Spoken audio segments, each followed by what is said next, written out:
Hello everyone, welcome to Disha academy. അപ്പോൾ നമ്മളിന്ന് വന്നിരിക്കുന്നത് ALPയുടെ പുതിയൊരു ജനറൽ സയൻസിൻ്റെ മിക്സഡ് PYQ സെക്ഷനിലേക്കാണ്. അപ്പോൾ വൈകാതെ നമുക്ക് എന്താണ് ALPയുടെ മിക്സഡ് ജനറൽ സയൻസ് തന്നെ നോക്കാം. കാരണം ഡേറ്റ് അടുക്കാറായി അല്ലേ, ALPയുടെ എക്സാമൊക്കെ വരാറായി കാണും.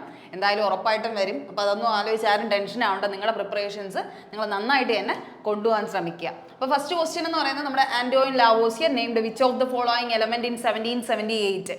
ആന്റോയിൻ ലാവോസിയർ 1778 ഏത് എലമെന്റിനെയാണ് എന്ത് ചെയ്തിരിക്കുന്നത്, നെയിം ചെയ്തിരിക്കുന്നത്. നെയിം ചെയ്യുക എന്ന് പറഞ്ഞാൽ കോയിൻഡ് എന്ന് വേണമെങ്കിലും ചോദിക്കാം അല്ലേ, കോയിൻഡ് ചെയ്തതെന്നും ചോദിക്കാം, നെയിം ചെയ്തതെന്നും ചോദിക്കാം. പേര് കൊടുത്തത് 1778 പേര് കൊടുത്തു. അപ്പൊ ഇങ്ങനെ എടുത്ത് ചോദിക്കണമെങ്കിൽ പുള്ളിക്കാരൻ 2-3 എലമെന്റ്സ് എങ്കിലും കണ്ടുപിടിച്ചിരിക്കും എന്ന് വെച്ചാൽ പേര് കൊടുത്തിരിക്കണം അല്ലേ. പേര് കൊടുത്തിട്ടുണ്ടെങ്കിൽ മാത്രമേ ഇങ്ങനെ ഒരു ഇയർ എടുത്ത് ചോദിച്ചിട്ട് ഏത് എലമെന്റിനെയാണെന്ന് പറയേണ്ട ആവശ്യമുള്ളൂ. അപ്പോൾ ഒരു 2-3 എലമെന്റ്സ് ആര് കണ്ടുപിടിച്ചിട്ടുണ്ട്, നമ്മുടെ ആന്റോയിൻ ലാവോസിയർ കണ്ടുപിടിച്ചിട്ടുണ്ട്. ആരാണ് ആന്റോയിൻ ലാവോസിയർ എന്ന് പറയുന്നത്? നമ്മുടെ ഫാദർ ഓഫ് മോഡേൺ കെമിസ്ട്രി എന്ന് പറയുന്ന ആളാണ് അല്ലേ. Father of modern chemistry, father of നമ്മുടെ നോർമൽ കെമിസ്ട്രി ആണെങ്കിൽ ഫാദർ ഓഫ് കെമിസ്ട്രി എന്ന് ചോദിച്ചാൽ അതിൻ്റെ ആൻസർ തരാന്നാണ് റോബർട്ട് ബോയിൽ എന്നുള്ളതാണ്. റോബർട്ട് ബോയിൽ എന്നുള്ളതാണ്. അപ്പോൾ ബോയിൽസ് ലോ ഒക്കെ ഉണ്ടാക്കിയ റോബർട്ട് ബോയിലാണ് ഫാദർ ഓഫ് കെമിസ്ട്രി എന്നറിയപ്പെടുന്നത്. അതേസമയം നമ്മുടെ ആന്റോയിൻ ലാവോസിയർ എന്താണ്, ഫാദർ ഓഫ് മോഡേൺ കെമിസ്ട്രി. കെമിസ്ട്രിയിൽ ഒരുപാട് കാര്യങ്ങൾ എന്ത് ചെയ്തിരിക്കുന്നത്, ഇൻട്രൊഡ്യൂസ് ചെയ്തിരുന്ന ആളാണ്. ആരെന്ന് പറയുന്നത് നമ്മുടെ ആന്റോയിൻ ലാവോസിയർ. ഈ നെയിം ആരും മറക്കണ്ട, കെമിസ്ട്രിയുടെ ഇമ്പോർട്ടൻ്റ് ആളാണ്. ഒരുപാട് കാര്യങ്ങൾ മെറ്റൽസിനെയും നോൺ മെറ്റൽസിനെയും തമ്മിൽ തിരിച്ചു, അത് കഴിഞ്ഞ് കാർബണിൻ്റെ അലോട്രോപ്സുകളെ കണ്ടുപിടിച്ചു. ഇങ്ങനെയൊക്കെ കുറേ കാര്യങ്ങൾ ആര് ചെയ്തിട്ടുണ്ട് ശരിക്കും പറഞ്ഞാൽ ആന്റോയിൻ ലാവോസിയർ കെമിസ്ട്രിക്ക് വേണ്ടി ചെയ്തിട്ടുണ്ട്. അതുകൊണ്ടാണ് പുള്ളിക്കാരൻ എന്തെന്ന് പറയുന്നത്, നമ്മൾ ഫാദർ ഓഫ് മോഡേൺ കെമിസ്ട്രി എന്ന് പറയുന്നത് കേട്ടോ, മോഡേൺ കെമിസ്ട്രി എന്ന് പറയുന്നത്. അപ്പോൾ പുള്ളിക്കാരെ എന്തൊക്കെ കണ്ടുപിടിച്ചു, 1778 പേര് കൊടുത്തതാണ് ആരെന്ന് പറയുന്നത്, നമ്മുടെ ഈ പറയുന്ന ഓക്സിജൻ ആണ് 1778 പുള്ളി എന്ത് ചെയ്തിരിക്കുന്നത്, നെയിം ചെയ്തിരിക്കുന്നത്, ഓക്സിജൻ എന്ന പേരിട്ട് കൊടുത്തത്. ഓക്കെ, അപ്പോൾ ഏതൊക്കെയാണ് കണ്ടുപിടിച്ചത് ശരിക്കും പറഞ്ഞാൽ ഈ ആദ്യത്തെ 3 പേരെയും കണ്ടുപിടിച്ചതല്ല, പേര് കൊടുക്കുന്നത്, അതായത് നെയിം ചെയ്തിരിക്കുന്നത് ആരാണ് ശരിക്കും പറഞ്ഞാൽ ആന്റോയിൻ ലാവോസിയർ ആണ്. നമ്മുടെ oxygen, hydrogen, carbon, oxygen, hydrogen, carbon. Okay, oxygen, hydrogen, കാർബണിന് പേര് കൊടുത്തിരിക്കുന്ന ആരാണ്, ആന്റോയിൻ ലാവോസിയർ ആണ്. അതിന്റെ ഇയർ ആണ് ഈ ബ്രാക്കറ്റിൽ എഴുതിയിരിക്കുന്നത്. അപ്പോൾ എന്ത് ചെയ്യുക, നോട്ട് ചെയ്ത് തന്നെ വെച്ച് പോവുക. അപ്പോൾ ആദ്യം കണ്ടുപിടിക്കുന്നത് ഏതാണ്, ഓക്സിജൻ ആണ്. 1778 നമ്മൾ എന്ത് ചെയ്തു, പേര് കൊടുക്കുകയാണ്. 1783 ഹൈഡ്രജന് പേര് കൊടുത്തു. 1789 എന്ത് ചെയ്തു, കാർബണിന് പേര് കൊടുത്തു കേട്ടോ. അത് കൂടാഞ്ഞിട്ട് എന്ത് കണ്ടുപിടിച്ചു, കാർബണിനെ ഡിസ്കവറും കൂടെ ചെയ്തിട്ടുണ്ട് കേട്ടോ. കാർബണ് ഡിസ്കവർ ചെയ്ത് ആരെന്ന് ചോദിച്ചു കഴിഞ്ഞാൽ അത് ആരാണ്, ആന്റോയിൻ ലാവോസിയർ ആണ് കേട്ടോ. ആന്റോയിൻ ലാവോസിയർ ആണ് കാർബണിനെ ഡിസ്കവർ ചെയ്തതും അതുപോലെ തന്നെ ഇവരെ 3 പേർക്കും പേരിട്ട് കൊടുത്തതും. ഓക്കെ, അപ്പോൾ ആ ഒരു കാര്യം ശ്രദ്ധിക്കുക. അപ്പോൾ ഓക്സിജനെ കണ്ടുപിടിച്ചപ്പോൾ ആരായിരിക്കും, 1774 അങ്ങനെയാണെങ്കിൽ ഓക്സിജനെ കണ്ടുപിടിച്ച ആളുടെ പേരാണ് ജോസഫ് പ്രീസ്ലി എന്നുള്ളത്. ഓക്കെ, ജോസഫ് പ്രീസ്ലി ആണ് 1774 എന്ത് ചെയ്തിരിക്കുന്നത്, ഓക്സിജനെ ഡിസ്കവർ ചെയ്തത്. അത് കഴിഞ്ഞ് പേര് കൊടുത്തതാണ് 1778 ആര്, ഓക്സിജൻ എന്ന് പേര് കൊടുത്തത് ആന്റോയിൻ ലാവോസിയർ. അപ്പോൾ ഇതുപോലെ തന്നെ ഹൈഡ്രജനെ കണ്ടുപിടിക്കുന്നത് 1766 ഹെൻറി കാവൻഡിഷ് എന്ന് പറയുന്ന ആളാണ്. ഓക്സിജൻ കണ്ടുപിടിക്കുന്നത് ജോസഫ് പ്രീസ്ലിയും അതുപോലെ ഹൈഡ്രജനെ കണ്ടുപിടിക്കുന്നത് ഹെൻറി കാവൻഡിഷും. ഓക്കെ, ഹെൻറി കാവൻഡിഷും. അത് കഴിഞ്ഞ് നമുക്കുള്ള കാർബൺ ആര് തന്നെയാണ് കണ്ടുപിടിച്ചത്, നമ്മൾ ഈ പറയുന്ന ലാവോസിയർ തന്നെയാണ് കേട്ടോ. ലാവോസിയർ തന്നെയാണ് നമ്മുടെ കാർബണിനെ കണ്ടുപിടിച്ചത്. ആന്റോയിൻ ലാവോസിയർ തന്നെയാണ് കാർബണിനെ കണ്ടുപിടിച്ചത്. അപ്പോൾ ആ ഒരു വർഷവും കൂടെ ജസ്റ്റ് ഒന്ന് നോട്ട് ചെയ്തിരിക്കുക, ചോദിക്കാറുണ്ട്. അപ്പോൾ അതൊന്ന് എന്ത് ചെയ്യുക, നോട്ട് ചെയ്ത് പഠിക്കാൻ ശ്രമിക്കുക. അപ്പോൾ ജോസഫ് പ്രീസ്ലി, ഹെൻറി കാവൻഡിഷ്, ലാവോസിയർ ആണ് കണ്ടുപിടിച്ചത്. അത് കഴിഞ്ഞ് നെയിം ചെയ്യുന്നതാണ് ആരെന്ന് പറയുന്നത്, ആന്റോയിൻ ലാവോസിയർ. അപ്പോൾ നമ്മളിവിടെ വിട്ടുപോയ ഒരാൾ ആരാണ്, നമ്മുടെ നൈട്രജൻ അല്ലേ. നൈട്രജനെ നമ്മളിവിടെ വിട്ടുപോയി. നൈട്രജൻ എന്താണ്, ഒരു സെപ്പറേറ്റ് ആയിട്ട് നിൽക്കുകയാണല്ലേ. 1790 നൈട്രജന് കണ്ടുപിടിക്കുന്നത് ആരാണ്, കണ്ടുപിടിക്കുന്നതെന്ന് ചോദിച്ചാൽ 90-ലല്ല, ഒരുപാട് വർഷം മുമ്പ് നൈട്രജനെ കണ്ടുപിടിക്കുന്ന ആരെന്ന് ചോദിച്ചു കഴിഞ്ഞാൽ ഡാനിയൽ റൂദർഫോർഡ് ആണ് കേട്ടോ. ഡാനിയൽ റൂദർഫോർഡ് ഡിസ്കവർ ചെയ്ത ആളുടെ പേരാണ് കേട്ടോ, ഡാനിയൽ റൂദർഫോർഡ്.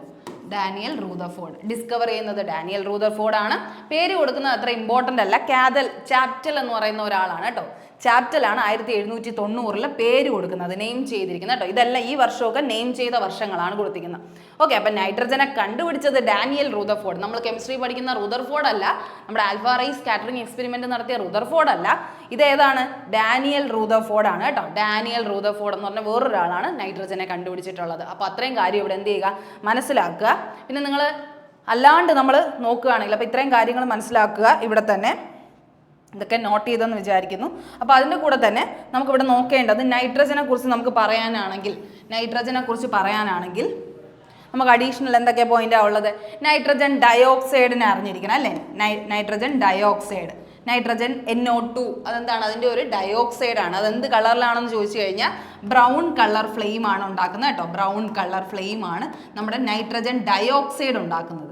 ഓക്കെ, ഇതുപോലെ തന്നെ നൈട്രക്സ് ഓക്സൈഡ് എന്ന് പറയുന്ന ഒരു സംഭവം കൂടെ നൈട്രജൻ്റെ ഒരു കോമ്പൗണ്ട് ആയിട്ട് വരാറുണ്ട്. ഇതെല്ലാം ഓരോ പ്രീവിയസ് ഇയറിൽ ചോദിച്ച ക്വസ്റ്റ്യൻസ് ആണ്.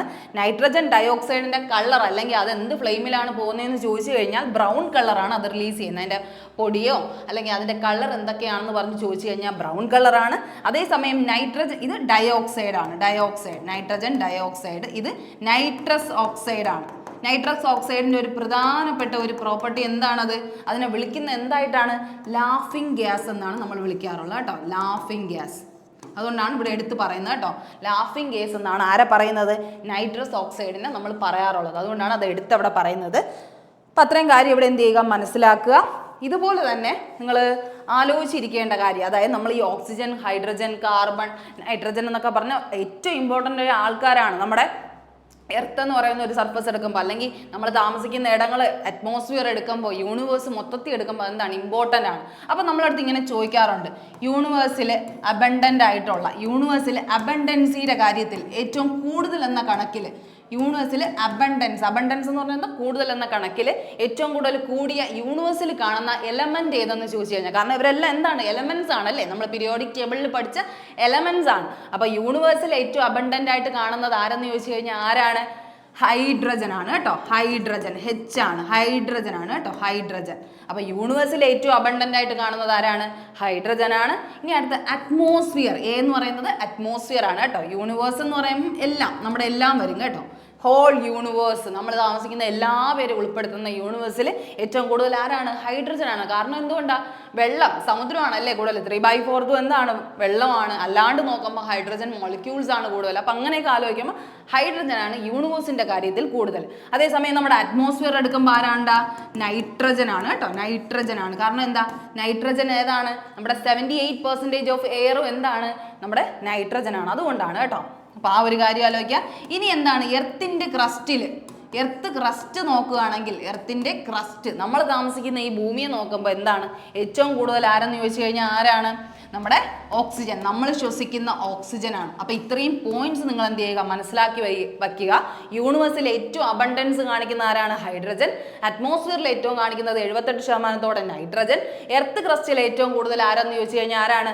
നമ്മുടെ ഓക്സിജൻ, നമ്മൾ ബ്രീത്ത് ചെയ്യുന്ന ഓക്സിജൻ. അപ്പോൾ ഇത്രയും കാര്യങ്ങൾ ഇവിടെ നിന്ന് എന്ത് ചെയ്യുക, പോയിന്റ് ആയിട്ട് മനസ്സിലാക്കി വെക്കുക. ഓക്കെ, അപ്പോൾ അത്രയും കാര്യം അവിടെ നിങ്ങൾ മനസ്സിലാക്കുക. പിന്നെ നിങ്ങൾ ഇവിടെ ശ്രദ്ധിക്കേണ്ട കാര്യം, ഈ നൈട്രജൻ എന്ന് പറഞ്ഞ സാധനമാണ് നമ്മൾ എന്ത് ചെയ്യുന്നത്, ഈ ഒരു ഇനേർട്ട്, നൈട്രജൻ എന്ന് പറയുന്നത് ഒരു ഇനേർട്ട് ഗ്യാസ്, നമ്മുടെ ഇനേർട്ട് ആയിട്ടുള്ള ഒരു ഗ്യാസ് ആണ് കേട്ടോ. നോൺ മെറ്റൽ ആണ്, ഇനേർട്ട് ആയിട്ടുള്ള ഒരു നോൺ മെറ്റൽ ആണ്. അതുകൊണ്ടാണ് നമ്മൾ ലേസൊക്കെ കഴിക്കാറില്ലേ, ലേസൊക്കെ കഴിക്കുമ്പോൾ അതിൻ്റെ അകത്ത് ഉള്ളിൽ ഫില്ല് ചെയ്യുന്നത് ആരെയാണെന്ന് ചോദിച്ചു കഴിഞ്ഞാൽ, അതായത് നമ്മളിപ്പം പാക്കറ്റ് ഒരുപാട് ലേസിൻ്റെ ചിപ്സ് ഉണ്ട്, അതുപോലെ ഇങ്ങനത്തെ ബിങ്കോ, അങ്ങനത്തെ കുറേ സാധനം ഉണ്ടല്ലോ, മാഡ് ആംഗിൾസ്, ഇങ്ങനെയൊക്കെ പറഞ്ഞ് ഇങ്ങനത്തെ നമ്മൾ പൊട്ടറ്റോ ചിപ്സ് വാങ്ങിച്ച് കഴിക്കുന്ന സാധനത്തിൻ്റെ അകത്തൊക്കെ ഫില്ല് ചെയ്യുന്ന ഒരു എയർ ഉണ്ടല്ലോ, അതിൽ ഫില്ല് ചെയ്യുന്ന ഒരു ഇനേർട്ട് ഗ്യാസ്, അല്ലെങ്കിൽ നമുക്ക് എന്ത് പറയാം, നോൺ മെറ്റൽ ഏതെന്ന് ചോദിച്ചു കഴിഞ്ഞാൽ നോൺ മെറ്റൽ എന്ന് പറഞ്ഞാൽ എന്താണ്? മെറ്റലിൻ്റെ പ്രോപ്പർട്ടി കാണിക്കാത്തവർ, വായു, അതുപോലെ തന്നെ ഇങ്ങനെ വാതകം എന്നൊക്കെ പറയുന്ന ആൾക്കാരാണ്. അപ്പോൾ അതിലാണ് നമ്മൾ ആര് വരുന്നത്? നൈട്രജൻ വരുന്നത്. അപ്പോൾ ലേസിൻ്റെ പാക്കറ്റിലൊക്കെ കാണുന്ന ഈ ഒരു സാധനം, അതായത് പൊട്ടറ്റോ ചിപ്സിൻ്റെയൊക്കെ പാക്കറ്റിൽ കാണുന്ന ആ ഫില്ല് ചെയ്ത് വെച്ചിരിക്കുന്ന എയർ ഏതെന്ന് ചോദിച്ചു കഴിഞ്ഞാൽ ഏതാണെടാ? നൈട്രജൻ ആണ് കേട്ടോ, നൈട്രജൻ ആണ്. അതുപോലെ തന്നെ നമ്മുടെ ബൾബുകളുണ്ടല്ലോ, ബൾബിൻ്റെ അകത്തൊക്കെ ഫില്ല് ചെയ്ത് വെച്ചിരിക്കുന്ന നോൺ മെറ്റൽ ആരെന്ന് ചോദിച്ചു കഴിഞ്ഞാൽ ആരാണ്? നൈട്രജൻ ആണ് കേട്ടോ. കാരണം ഇതെന്ന് പറഞ്ഞാൽ ലീസ്റ്റ് റിയാക്റ്റീവ് ആണ്. നമ്മുടെ നൈട്രജൻ എന്ന് പറഞ്ഞാൽ ഭയങ്കര റിയാക്ഷൻ കുറവാണ് കേട്ടോ, റിയാക്ഷൻ കുറവാണ്. അതുകൊണ്ട് അതിനെ ഒരു നോൺ മെറ്റലിൽ തന്നെ ഒരു ഇനേർട്ട് ഗ്യാസ് പോലെയാണ് പറയുന്നത്. അതിൻ്റെ നൈട്രജൻ ഒറ്റയ്ക്ക് നിൽക്കുമ്പോൾ കേട്ടോ, നൈട്രജൻ ഒറ്റയ്ക്ക് നിൽക്കുമ്പോൾ ഉള്ളൊരു കാര്യമാണ് പറയുന്നത്. അപ്പം നൈട്രജൻ്റെ കാര്യം എടുക്കുമ്പോൾ അതെന്താണ് ലീസ്റ്റ് റിയാക്റ്റീവ് ആയതുകൊണ്ട് തന്നെ നമ്മളിപ്പം ഈ ചിപ്സിൻ്റെ പാക്കറ്റിലൊക്കെ എടുത്ത് വെച്ച് കഴിഞ്ഞാൽ അത് ആരുമായിട്ട് റിയാക്ട് ചെയ്യാൻ പാടില്ല അല്ലേ. ചിപ്സിൻ്റെ ഓക്സിജൻ, അതിന് ചിപ്സിൽ അടങ്ങിയിരിക്കുന്ന ഓയിലുമായിട്ടൊന്നും റിയാക്ട് ചെയ്യരുത്. എന്നാൽ എന്തായി പോവും, നമുക്ക് ഇല്ലാണ്ടായി പോവും അല്ലേ, അതൊരു വേറൊരു ചെവയായി മാറിപ്പോവും. അപ്പം അങ്ങനെ ആവാണ്ട് അതിനെ ഇങ്ങനെ പ്രിസർവ് ചെയ്ത് വെക്കണമെങ്കിൽ അത് ആരായിരിക്കണം, നൈട്രജൻ ആയിരിക്കണം. അതുപോലെ തന്നെ നമ്മൾ ബൾബിൽ ഫില്ല് ചെയ്യുമ്പോൾ ബൾബ് ഇത്രയും ചൂടായിട്ട് വരുമ്പോൾ അതിന് ഒരു റിയാക്ഷൻ കൊടുക്കാണ്ട് ചുമ്മാ അടങ്ങിയിരിക്കുന്ന ഒരാളായിരിക്കണം നമ്മൾ എന്ത് ചെയ്യേണ്ടത്, അതിൻ്റെ ഉള്ളിൽ ഫില്ല് ചെയ്യേണ്ടത്. അതുകൊണ്ടാണ് ഇനേർട്ട് ഗ്യാസസ് നമ്മൾ എപ്പോഴും ഫില്ല് ചെയ്യുന്നത്. കാരണം അവരെന്ത് ചെയ്യുന്നില്ല, റിയാക്ട് ചെയ്യുന്നില്ല. പക്ഷേ ആ ഇനേർട്ട് ഗ്യാസിന് പുറമെ ഒരു നോൺ മെറ്റലിനെയും കൂടെ അവരെന്ത് ചെയ്യാറുണ്ട്, ആഡ് ചെയ്യാറുണ്ട്. അതിനെയാണ് നമ്മൾ എന്തെന്ന് പറയുന്നത്, നൈട്രജൻ എന്ന് പറയുന്നത്. അപ്പോൾ ഇത്രയും പോയിന്റ്സ് നൈട്രജനെ കുറിച്ച് നിങ്ങൾ എന്ത് ചെയ്യുക, അറിഞ്ഞിരിക്കുക. ഓക്കെ, ആ ഒരു കാര്യമാണ് പറയുന്നത്. ഓക്കെ, അത്രയും പോയിന്റ്സ് ഇവിടെ നിന്ന് മനസ്സിലായി എന്ന് ഞാൻ വിശ്വസിക്കുന്നു. എന്തായാലും അടുത്ത ഇതിലേക്ക് നമുക്ക് കടക്കാം. ഓക്കെ, അടുത്ത ക്വസ്റ്റ്യനിലേക്ക് കടക്കാം. Which of the following promotes cell division? Okay, which of the following promotes cell division? എന്താണ് സെൽ ഡിവിഷൻ? സെല്ലിങ്ങനെ ഡിവൈഡ് ചെയ്ത് പുതിയ പുതിയ സെല്ലിനുള്ള ഗ്രോത്ത് ഉണ്ടാക്കിയെടുക്കുക അല്ലേ. ആ ഒരു കാര്യമാണ് നമ്മൾ സെൽ ഡിവിഷൻ കൊണ്ട് ഉദ്ദേശിക്കുക. ഒരു സെല്ല് ഡിവൈഡ് ചെയ്യുന്നു, അല്ലെങ്കിൽ അതിനെ ഇല്ലാണ്ടാക്കി പുതിയൊരു സെല്ല് വീണ്ടും വീണ്ടും ഫ്ലറിഷ് ആയിട്ട് വരുന്നു അല്ലേ, ഗ്രോത്ത് വരുന്നു, ഡെവലപ്മെന്റ്സ് വരുന്നു. അപ്പോൾ അത് ഏതിൻ്റെ സഹായത്തോടെയാണ് സെൽ ഡിവിഷൻ നടക്കുന്നതെന്നാണ് ചോദിക്കുന്നത്. അപ്പോൾ ഈ കാണുന്ന ആൾക്കാരൊക്കെ ആരാണ്, അത് കാണുമ്പോഴേ നിങ്ങൾക്ക് മനസ്സിലാവണം. നമ്മൾ ഈ പറയുന്ന ഓക്സിൻ ആയാലും ഗിബറലിൻ ആയാലും സൈറ്റോകൈനിൻ ആയാലും അബ്സിസിക് ആസിഡ് എന്നൊക്കെ പറയുന്നത് എന്താണ്, നമ്മുടെ പ്ലാന്റ് ഹോർമോൺസ് ആണ്. എന്താണ്, പ്ലാന്റ് ഹോർമോൺസ് ആണ്. ഓക്കെ, പ്ലാന്റ് ഹോർമോൺസ്, പ്ലാന്റിൽ കാണുന്ന ഹോർമോൺസുകളാണ്. അപ്പോൾ പ്ലാന്റ് ഹോർമോൺസിന്റെ മറ്റൊരു പേരെന്തെന്ന് അറിയും, ഫൈറ്റോ ഹോർമോൺസ് എന്ന് പറയും കേട്ടോ, ഫൈറ്റോ ഹോർമോൺസ് എന്നും പറയാറുണ്ട്. അപ്പോൾ ഈ രണ്ട് പോയിന്റ്സ് എന്ത് ചെയ്യുക, ഒന്ന് അറിയുക. പ്ലാന്റ് ഹോർമോൺസ് ആണ് ഈ തന്നിരിക്കുന്ന ഓപ്ഷനിൽ. അപ്പോൾ ഈ പ്ലാന്റ് ഹോർമോണിൽ ഏത് പ്ലാന്റ് ഹോർമോൺ ആണ് എന്തിനു സഹായിക്കുന്നത്, സെൽ ഡിവിഷന് സഹായിക്കുന്നത്? ജസ്റ്റ് ഒന്ന് നോക്കുമ്പോൾ തന്നെ നിങ്ങൾക്ക് മനസ്സിലാവും. ഈ കാണുന്ന സൈറ്റോകൈനിൻ. ഓക്കെ, സൈറ്റോകൈനിൻ എന്താണ്, സൈറ്റോസിസ് എന്നൊക്കെ പറയുമ്പോൾ നമ്മൾ എന്താ പറയുന്നത്, സെല്ലിൻ്റെ ഡിവിഷൻ അല്ലേ. അപ്പം സെൽ ഡിവിഷൻ, സെൽ റീജനറേഷൻ, സെല്ലിനെ കുറിച്ച് എന്തൊക്കെയാണോ അതെല്ലാം ചെയ്യുന്ന ഹോർമോൺ ആരാണ്, ഈ പറയുന്ന സൈറ്റോകൈനിനാണ് കേട്ടോ. അപ്പം ഇത്രയും പറയുന്നതിൽ സെൽ ഡിവിഷനെ കുറിച്ചിട്ടുള്ള എല്ലാ കാര്യങ്ങളും ചെയ്യുന്ന ഹോർമോണാണ്, പ്ലാന്റിലെ ഹോർമോണാണ് ഈ പറയുന്ന സൈറ്റോകൈനിൻ. ഹോർമോൺ എന്ന് പറഞ്ഞാൽ എന്താ, അതിൻ്റെ റെഗുലേറ്ററി ഫംഗ്ഷൻ, അത് വളരാൻ സഹായിക്കുന്ന കുറേ കാര്യം അല്ലേ, റെഗുലേഷൻ, അതിൻ്റെ ഗ്രോത്ത്, ഡെവലപ്മെൻറ്റ്, അങ്ങനത്തെ കുറേ കാര്യങ്ങൾക്ക് വേണ്ടിയാണ് നമ്മൾ ഹോർമോൺസ്, നമ്മുടെ ബോഡിയിലും കുറേ ഹോർമോൺസ് ഉണ്ട്. അപ്പോൾ അതിനെയൊക്കെ നിർത്തിക്കുന്നതിന് ഒരു പ്രത്യേക കാര്യമുണ്ട്. അപ്പോൾ ഈ ഓക്സിനും ഗിബറലിനെയും നമ്മൾ വിളിക്കുന്നത്, ഓക്സിനും ഗിബറലിനെയും നമ്മൾ വിളിക്കുന്നത് എന്താണ്, ഗ്രോത്ത് ഹോർമോൺ എന്നാണ് കേട്ടോ. ഗ്രോത്ത്, അതായത് ഇവർ പൊക്കം വയ്ക്കാനും അങ്ങനത്തെ കുറേ കാര്യങ്ങൾക്ക് വേണ്ടി, അതായത് സ്റ്റെമ്മിൻ്റെ ഇലോങ്ങേഷൻ ഇപ്പോൾ ഇവിടെ കണ്ടോ, ഇവിടെ ഇതിനെ റിലേറ്റ് ചെയ്തിട്ട്, ഹോർമോൺസിനെ റിലേറ്റ് ചെയ്തിട്ട് വന്നിട്ടുള്ള കുറച്ച് അല്ലാത്ത ക്വസ്റ്റ്യൻസ് ആണ് ഈ പറഞ്ഞിരിക്കുന്നത്. അപ്പം പ്ലാന്റിൻ്റെ ഗ്രോത്തിന് സഹായിക്കുക. പ്ലാന്റ് ഒരുപാട് പൊങ്ങിപ്പോയി കഴിഞ്ഞാൽ എന്ത് പറ്റും, വലിയ വലിയ മരം ആയി കഴിഞ്ഞാൽ അവർക്ക് ഫുഡ് കിട്ടാൻ പാടായിരിക്കും അല്ലേ. സൈലമിന് ഇങ്ങനെ ഫ്ലോ ചെയ്ത് പോകേണ്ട ഒരു കൃത്യമായ ഒരു ഡയറക്ഷനുണ്ട്. അപ്പം എന്നാലും ഇത്രയും വളർന്ന് വലുതായി കഴിഞ്ഞാൽ അവർക്ക് എന്ത് ചെയ്യാൻ പറ്റില്ല, ഫുഡ് അത്രത്തോളം എത്തിക്കാൻ പറ്റത്തില്ല. ഒരു ചെറിയ പ്ലാന്റ് റൂട്ടിൽ നിന്നാണ് ഫുഡ് എത്തിക്കേണ്ടത്. അപ്പം അത്രയും ചെയ്യാനുള്ള ഒരു കഴിവ്, അല്ലെങ്കിൽ പ്ലാന്റ്സിൻ്റെ ലീവ്സിൽ നിന്ന് ഇത്രയും കാര്യങ്ങൾ ചെയ്യണം. അപ്പം അങ്ങനെയൊക്കെ ചെയ്യാൻ എന്ത് ചെയ്യും, പാടായിരിക്കും. അപ്പം എന്ത് ചെയ്യും, ഇവരെന്ത് ചെയ്യും, ഉള്ളിൽ തന്നെ ഒരു ഗ്രോത്ത് റിഡക്ഷൻ ഉണ്ടാക്കും. ഡോർഫിസം വരുന്നു, അല്ലെങ്കിൽ പ്ലാന്റ്സിനൊക്കെ എന്തുകൊണ്ട് ഡോർഫായിട്ട് വളരുന്നു, ഡോർഫ് എന്ന് പറഞ്ഞാൽ കുള്ളനായിട്ട് വളരുന്നു, അല്ലെങ്കിൽ അത് ജൈജാൻറ്റിക് ആയിട്ട് വളരുന്നു, പൊക്കം വെച്ച് വളരുന്നു. കാരണം ഇതിൻ്റെയൊക്കെ എഫക്റ്റ് എവിടെ നിന്നാണ്, ശരിക്കും പറഞ്ഞാൽ നമ്മുടെ ഈ പ്ലാന്റ് ഹോർമോൺസിൽ നിന്നാണ് വരുന്നത്. അപ്പോൾ അതിൻ്റെ ബോഡി ഗ്രോത്തിന് സഹായിക്കുന്ന, അതായത് ഗ്രോത്ത് ഹോർമോൺ എന്ന് വിളിക്കുന്ന ആരെയൊക്കെയാണ്, ഓക്സിനെയും ഗിബറലിനെയാണ്. പക്ഷേ എടുത്തു പറയാനാണെങ്കിൽ സ്റ്റെമ്മിനെ റിലേറ്റ് ചെയ്തിട്ടുള്ള എല്ലാ കാര്യവും, സ്റ്റെം എങ്ങനെ വളരണം, സ്റ്റെമ്മിൻ്റെ ബ്രാഞ്ച് എങ്ങോട്ട് പോകുന്നു, അല്ലെങ്കിൽ സ്റ്റെം എന്ന് പറഞ്ഞാൽ ആ ഒരു ഭാഗം ഉണ്ടല്ലോ നമ്മുടെ തടി, ആ ഒരു ഭാഗത്തിന് എങ്ങോട്ട് വളരുന്നു എന്നൊക്കെ ഉള്ളതിനെയാണ് നമ്മൾ എന്ത് ചെയ്യുന്നത്, ഓക്സിൻ വെച്ചാണ് കൺട്രോൾ ചെയ്യണം. ഓക്സിൻ ആണ് അതിന് സഹായമാവണം. ഷൂട്ട് ഓഫ് ദ ടിപ്പിൽ, അതായത് സ്റ്റെമ്മിൻ്റെ ഏറ്റവും ടിപ്പിൽ കാണുന്ന സാധനമാണ് ഈ ഓക്സിൻ ഹോർമോൺ എന്ന് പറയുന്നത് കേട്ടോ. അപ്പം ഇവിടെ ചോദിച്ചിട്ടില്ലേ, plant bend towards light due to the diffusion of, plant bend towards light ഏത് പാർട്ടാണ് നമ്മുടെ പ്ലാന്റിൽ ലൈറ്റിനനുസരിച്ച് ഇങ്ങനെ ബെൻഡ് ആയിക്കൊണ്ടിരിക്കുന്നത്, നമ്മുടെ സ്റ്റെം അല്ലേ. നമ്മുടെ സ്റ്റെമ്മാണ് എപ്പോഴും എന്തെന്ന് പറയുന്നത്, ഫോട്ടോട്രോഫിക് എന്ന് പറയുന്നത് അല്ലേ. എപ്പോഴും ഫോട്ടോ എന്ന് വെച്ചാൽ ലൈറ്റ് എവിടെ കിട്ടുമോ അതിന് പോസിറ്റീവ്ലി ഫോട്ടോട്രോഫിക് ആയിട്ടാണ് ആര് വളരുന്നത്, നമ്മുടെ സ്റ്റെമ്മ് വളരുന്നത്. അതേസമയം നമ്മുടെ റൂട്ട് എന്ന് പറഞ്ഞാൽ എന്താണ്? നെഗറ്റീവ്ലി ഫോട്ടോട്രോഫിക് ആണ്. അതെന്ന് വെച്ചാൽ നെഗറ്റീവ് ഗ്രോത്ത് ആണ്. റൂട്ട് എന്ന് പറഞ്ഞാൽ താഴോട്ടാണ് വളരുന്നത്. അതായത് ലൈറ്റ് കിട്ടുന്നതിന് എഗെയിൻസ്റ്റ് ഭാഗത്തുകൂടെയാണ് ആര് വളരുന്നത്? റൂട്ട് വളരുന്നത്. അതേസമയം സ്റ്റെം എന്ന് പറയുന്നത് എന്താണ്? നമ്മുടെ പോസിറ്റീവ്ലി ഫോട്ടോട്രോഫിക്. എവിടെയാണോ ലൈറ്റ് കിട്ടുന്നത് ആ ഭാഗത്തേക്കല്ലേ നമ്മുടെ മരങ്ങളൊക്കെ ഇങ്ങനെ ചാഞ്ഞു പോകുന്നത്. അപ്പോൾ ആ ഒരു സംഭവമാണ് എന്ത് ചെയ്യുന്നത് ഇവിടെ പറയുന്നത്. അപ്പോൾ plant bend towards light due to the diffusion of ഏത് ഹോർമോൺ എന്ന് ചോദിച്ചു കഴിഞ്ഞാൽ ഏതാണ്? ഓക്സിജൻ ആണ്. കാരണം എന്താണ്? സ്റ്റെമ്മുമായിട്ട് റിലേറ്റ് ചെയ്തിട്ടുള്ള എന്ത് ചോദിച്ചാലും അതിന് ആൻസർ ആരാണ്? ഓക്സിൻ ആണ് കേട്ടോ. ഓക്സിൻ എന്ന് പറയുന്ന ഹോർമോണാണ്. ഓക്സിൻ എന്ന് പറയുന്ന ഹോർമോണാണ്.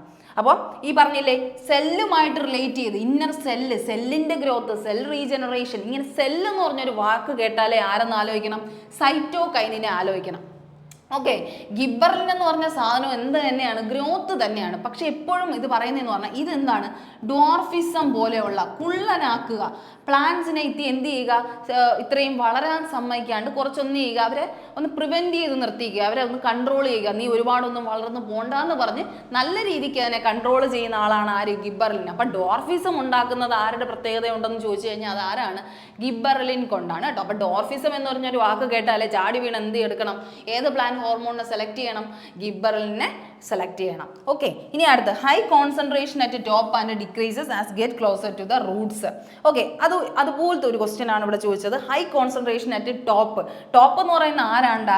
സ്റ്റെം ആണ് അല്ലേ? സ്റ്റെമ്മിന്റെ അവിടെ എന്താണ്? കൂടുതലും താഴോട്ട് വരുന്തോറും decreases as get closer to the roots, താഴോട്ട് വരുന്തോറും കുറഞ്ഞു വരുന്ന ഹോർമോൺ ഏതെന്നാണ് ചോദിക്കുന്നത്. അപ്പൊ ആ ഹോർമോൺ ഏതാണ്? ഈ പറയുന്ന ഓക്സിൻ തന്നെ. കണ്ടോ? കാരണം ഇത് ഡയറക്ട്ലി സ്റ്റെം എന്ന് പറഞ്ഞില്ലെങ്കിലും അതിന്റെ അർത്ഥം എന്താ? ഹൈ കോൺസെൻട്രേഷൻ എവിടെയാണ്? ടോപ്പിലാണ്, അതായത് സ്റ്റെമ്മിലാണ്. ഡിക്രീസസ് ചെയ്യുന്നത് എവിടെയാണ്? റൂട്ടിലോട്ട് വരുമ്പോൾ ഒന്നുമില്ല. അപ്പൊ അങ്ങനത്തെ ഹോർമോൺ ഏതാണ്? ഓക്സിൻ ആണ്. അപ്പൊ ഈ രണ്ട് ക്വസ്റ്റ്യന്റെയും പ്ലാന്റ് ഹോർമോൺ ഏതാണ്? ഓക്സിൻ ആണ് കേട്ടോ. ഓക്സിൻ ആണ്. ആ ഒരു കാര്യം നിങ്ങൾ അവിടെ എന്ത് ചെയ്യുക? ശ്രദ്ധിക്കുക. ഇനി അടുത്ത ഇവിടെ വന്നുണ്ടോ? Wilting of leaves, abscission of leaves, growth inhibitor എന്നൊക്കെ അറിയപ്പെടുന്നത് ആരാണ്? ഓക്കെ, വിൽറ്റിംഗ് എന്ന് പറഞ്ഞാൽ എന്താണ്? നമ്മുടെ വാടിപ്പോവുക അല്ലേ? വിൽറ്റ് ചെയ്യുക, കുഴഞ്ഞു പോവുക. എന്ത് ചെയ്യുക?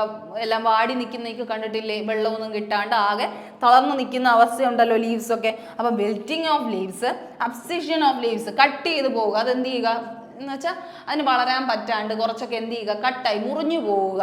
അല്ലെങ്കിൽ ഗ്രോത്ത് ഇൻഹിബിറ്റർ എന്നൊക്കെ പറയുന്ന ഹോർമോൺ ഏതെന്നാണ് ചോദിക്കുന്നത്. ഇതിൽ പറയുന്ന പ്ലാന്റ് ഹോർമോൺ ഏതാണ്? അത് അബ്സിസിക് ആസിഡ് ആണ്. കണ്ടോ? അബ്സിസിക്. അപ്പൊ അബ്സിസിക് ആസിഡ് എന്ന് പറഞ്ഞാൽ എന്താണ്? അതൊരു ആസിഡാണ്. എപ്പോഴും ആസിഡ് എന്താണ്? റിയാക്റ്റീവ് ആണ്. ഓക്കെ, അപ്പോൾ എന്തോ ഒരു റിയാക്ഷൻ ചെയ്യാനാണ് ആ ആസിഡ് അവിടെ ഉള്ളത്. അപ്പോൾ അത് ആലോചിക്കുക. അതിൻ്റെ വിൽറ്റിംഗ് ഓഫ് ലീവ്സ്, അബ്സിഷൻ, ഇത് എപ്പോഴും ചെയ്യുന്നതെന്ന് പറഞ്ഞാൽ സെൽസിനെ ഡാമേജ് ചെയ്യുക. ഇവർ രണ്ടുപേരും ഗ്രോത്ത് ഹോർമോൺ ആണെങ്കിൽ ഇതെന്താണ്?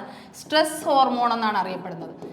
സ്ട്രെസ് ഹോർമോൺ, ABA ആസിഡ് എന്നൊക്കെയാണ് ഇതിനെ വിളിക്കാറുള്ളത്. ABA acid, abscisic acid, ABA acid, ABA എന്നൊക്കെയാണ് ഇവർ എന്ത് ചെയ്യുന്നത്? വിളിക്കുന്നത് അബ്സിസിക് ആസിഡിന്. അപ്പോൾ സ്ട്രെസ് ഹോർമോൺ ആണ്. അതുകൊണ്ട് എന്ത് ചെയ്യും? എപ്പോഴും പ്ലാന്റ്സിനായിട്ട് പ്രഷർ ചെയ്തുകൊണ്ടിരിക്കും. നീ ഇപ്പോൾ ഫ്രൂട്ട്സ് കായ്ക്കണ്ട. ഇപ്പം കുറേ പ്ലാന്റ്സിനെയൊക്കെ നമ്മൾ വീട്ടിൽ കൊണ്ട് നടുമ്പോൾ നമ്മൾ ശ്രദ്ധിച്ചിട്ടുണ്ടോ? ആ ഫ്രൂട്ട് കുറേ അതിൻ്റെ സമയമായിട്ട് പോലും അത് ഫ്രൂട്ട്സ് ഉണ്ടാവുന്നില്ല, അല്ലെങ്കിൽ അത് റൈപ്പൺ ആവുന്നില്ല, ഉണ്ടാവുന്ന ഫ്രൂട്ട്സ് ഒക്കെ കേടാവുന്നു, അല്ലെങ്കിൽ അത് ഇത്ര വളർന്നു പോവേണ്ട മരമായിട്ട് പോലും വളരുന്നില്ല. ഇങ്ങനെയൊക്കെ ഒരുപാട് ഗ്രോത്തിനെ ഇൻഹിബിറ്റ് ചെയ്യുന്ന കാര്യം വന്നു കഴിഞ്ഞാൽ അത് ആരുടെ തലയിലാണ് വരേണ്ടത്? അബ്സിസിക് ആസിഡിനെയാണ്. കാരണം അബ്സിസിക് ആസിഡ് എന്ത് ചെയ്യും? ഡീപ്രൊമോട്ട് ചെയ്യും ഗ്രോത്തിന് എഗെയിൻസ്റ്റ് ആയിട്ടാണ് ആര് ആക്ട് ചെയ്യുന്നത്? Abscisic acid. നീ വളരണ്ട എന്നുള്ള രീതിയിലാണ് പ്ലാന്റിൽ ആര് ആക്ട് ചെയ്യുന്നത്? അബ്സിസിക് ആസിഡ് ആക്ട് ചെയ്യുന്നത്. അപ്പോൾ അതിൻ്റെ ഒരു സംഭവം, ആ ഒരു പ്ലാന്റ് ഹോർമോൺ കൂടി നിൽക്കുന്നവരാണ് എന്ത് ചെയ്യുന്നത് വല്ല ഫലഭൂഷ്ടമായിട്ടുള്ള സംഭവമൊന്നും കിട്ടാത്തത്.